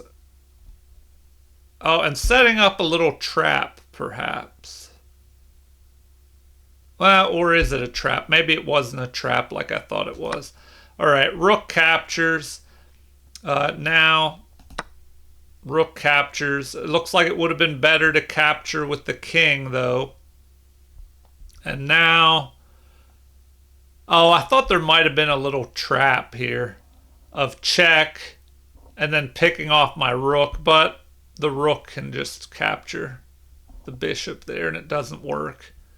All right, so now we just start moving forward. So look at that. I was worried about a threat that didn't exist, of this little capture with check and a discovered attack on my rook, because the rook can drop back and capture. All right, so I guess when you get down under 5 minutes and you're kind of trying to rush, you start imagining things. Okay. So now we should have moved our king up to break this pin. But I thought it was very important to keep control. One, to keep the king on this side of the board, but also to guard this f-pawn. That way the bishop and the rook could not pile up on that. So they attack. I move up. He wanted them to attack immediately. So I move up here, attack. So we just keep an eye on that f-pawn. The king tries to come down, and we just start pushing the pawn. So attack of the rook, Oh, is there a dangerous... Is there a tactic here or not? Um, no. Okay, we're good. As long as the king and rook are protecting here, we just kind of move up, giving us some space, and the king tries to come after us, and we just start moving that pawn. But it would have been better to activate this bishop, because right now I'm not really using that bishop. So we have an attack. The rook moving back down, keeping the king out of this area where I need to push my pawns forward. But we have this attack, which is best. So that forces us to do what? Now it is saying rook to f5. Okay, because that would target the bishop. Yeah, so that's best. I played the second best move, g5. So we just guard the pawn. Now they're threatening to capture with a check here. So bishop to c5 would have been best. Instead, I protect the pawn. It also wanted me to just move forward here. But I didn't want to put my rook on this light square with his light squared bishop hanging around. All right. We attack the king. King moves up. And we try to do something with our bishop. So king doesn't know what to do. Now we made a mistake here. We should have moved our bishop up there with check. So, and that would kind of limit the scope of this rook as well. So here, it would have been better to just capture. So first, let's look at what we should have done. We should have gone there with check. The best option is what? King up to e4. And then, well, now it's saying you should move over to this side to try and stop that passed pawn. Although the bishop is doing an okay job of keeping an eye on the promotion square. So here, what? Bishop up to g3.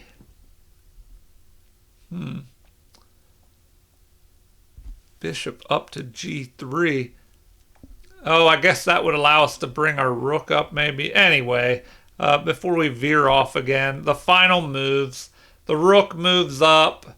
It looks like they should have gone ahead and captured here.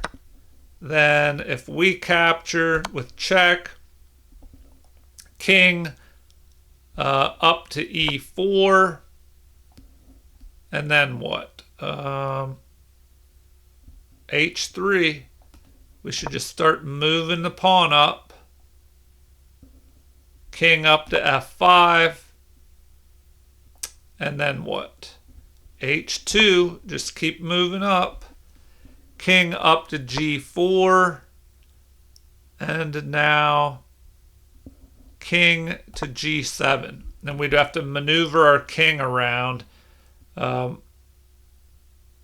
We should be winning with this.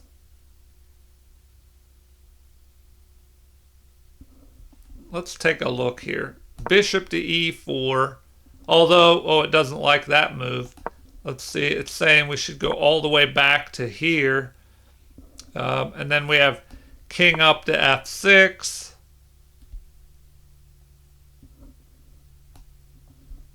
Going up here, blocking the pawn. But our king is going to maneuver around, try and push this pawn. Yeah, we're just 3 pawns. We're going to get something in there. And I don't know, this is instructional, so I guess I'll keep showing this. So now, what? King up to h3. This allows us to push to f5. c6. King up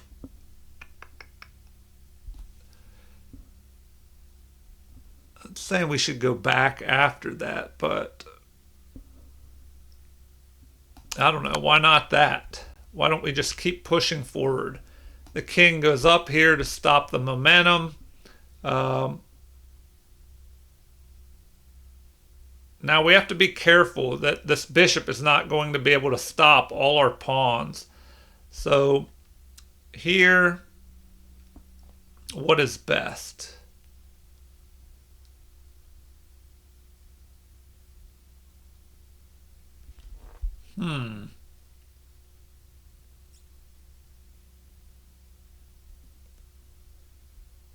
Well,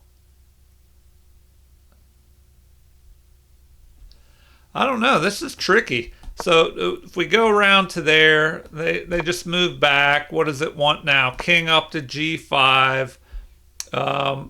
If the bishop just moves back and forth, the king starts moving up here. Oh, it did not like that move. Let's see. Well, for us, it did like it. Now what do we have?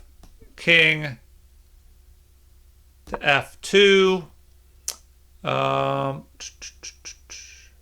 yeah, I mean, why wouldn't they do this move?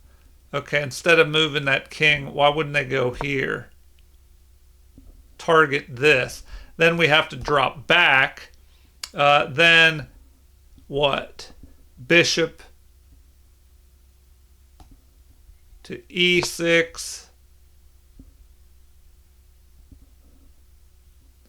Okay, this will turn into a whole nother endgame lesson, so I'm not going to continue this, but it would be a long process. Black should be winning here. It's just going to be a little tricky. Rook to g2 was played in the game, the mistake. So f5, we just start moving our pawns forward. The rook targets our bishop here. We go ahead and check, which is best. The king moves up, and we just keep pushing forward here. Better was to drop back here. So we just move up. They wanted us to bring our bishop up here and block out the rook, because now the rook's able to come down here and harass us. So oh, it actually liked that move. I may have seen that in the game and wondered about that. So it's saying I should have played that. And then what? King up to d3, or... Man, it's saying that's the best move. But then you have g3. You just start pushing forward and you're threatening to block in the bishop there, and it's not looking good. All right, so in the game, rook to d8 was played. We just start moving that pawn forward. There's a check. King up to h4, which is best. Check again. Better would have been to target our bishop. King moves up, and check. h2. So we're making progress here. The rook moves up, and we swing all the way over, although it looked like a check would have been better here. So now that is under attack. We can just push forward, and we're just making slow progress. Now, it didn't like this move. Rook to a1 was an inaccuracy. f2 would have been better. Oh man, yeah, f2. If we played that, there's a mate in 5. So king to f1. Looks like that is the only way to just immediately stop that. But then you're going to have a check and then a promotion. Like this. So the king would have to move to e2, and then you're going to promote to a queen. All right, so in the game, bishop to d5. Then I went ahead and checked with the rook. The king moves, and now we just queen. And then this is where they resign because, how would the game continue? They could capture, then we capture, and we're just ahead. Okay, let me end this marathon game review. Please like and subscribe for those that haven't already. And as always, leave comments with requests for stuff you'd like to see in the future. Any comments, concerns, critiques, anything, especially, if you're saying it's too long. All right, anyway, thank you for watching and have a super chess day.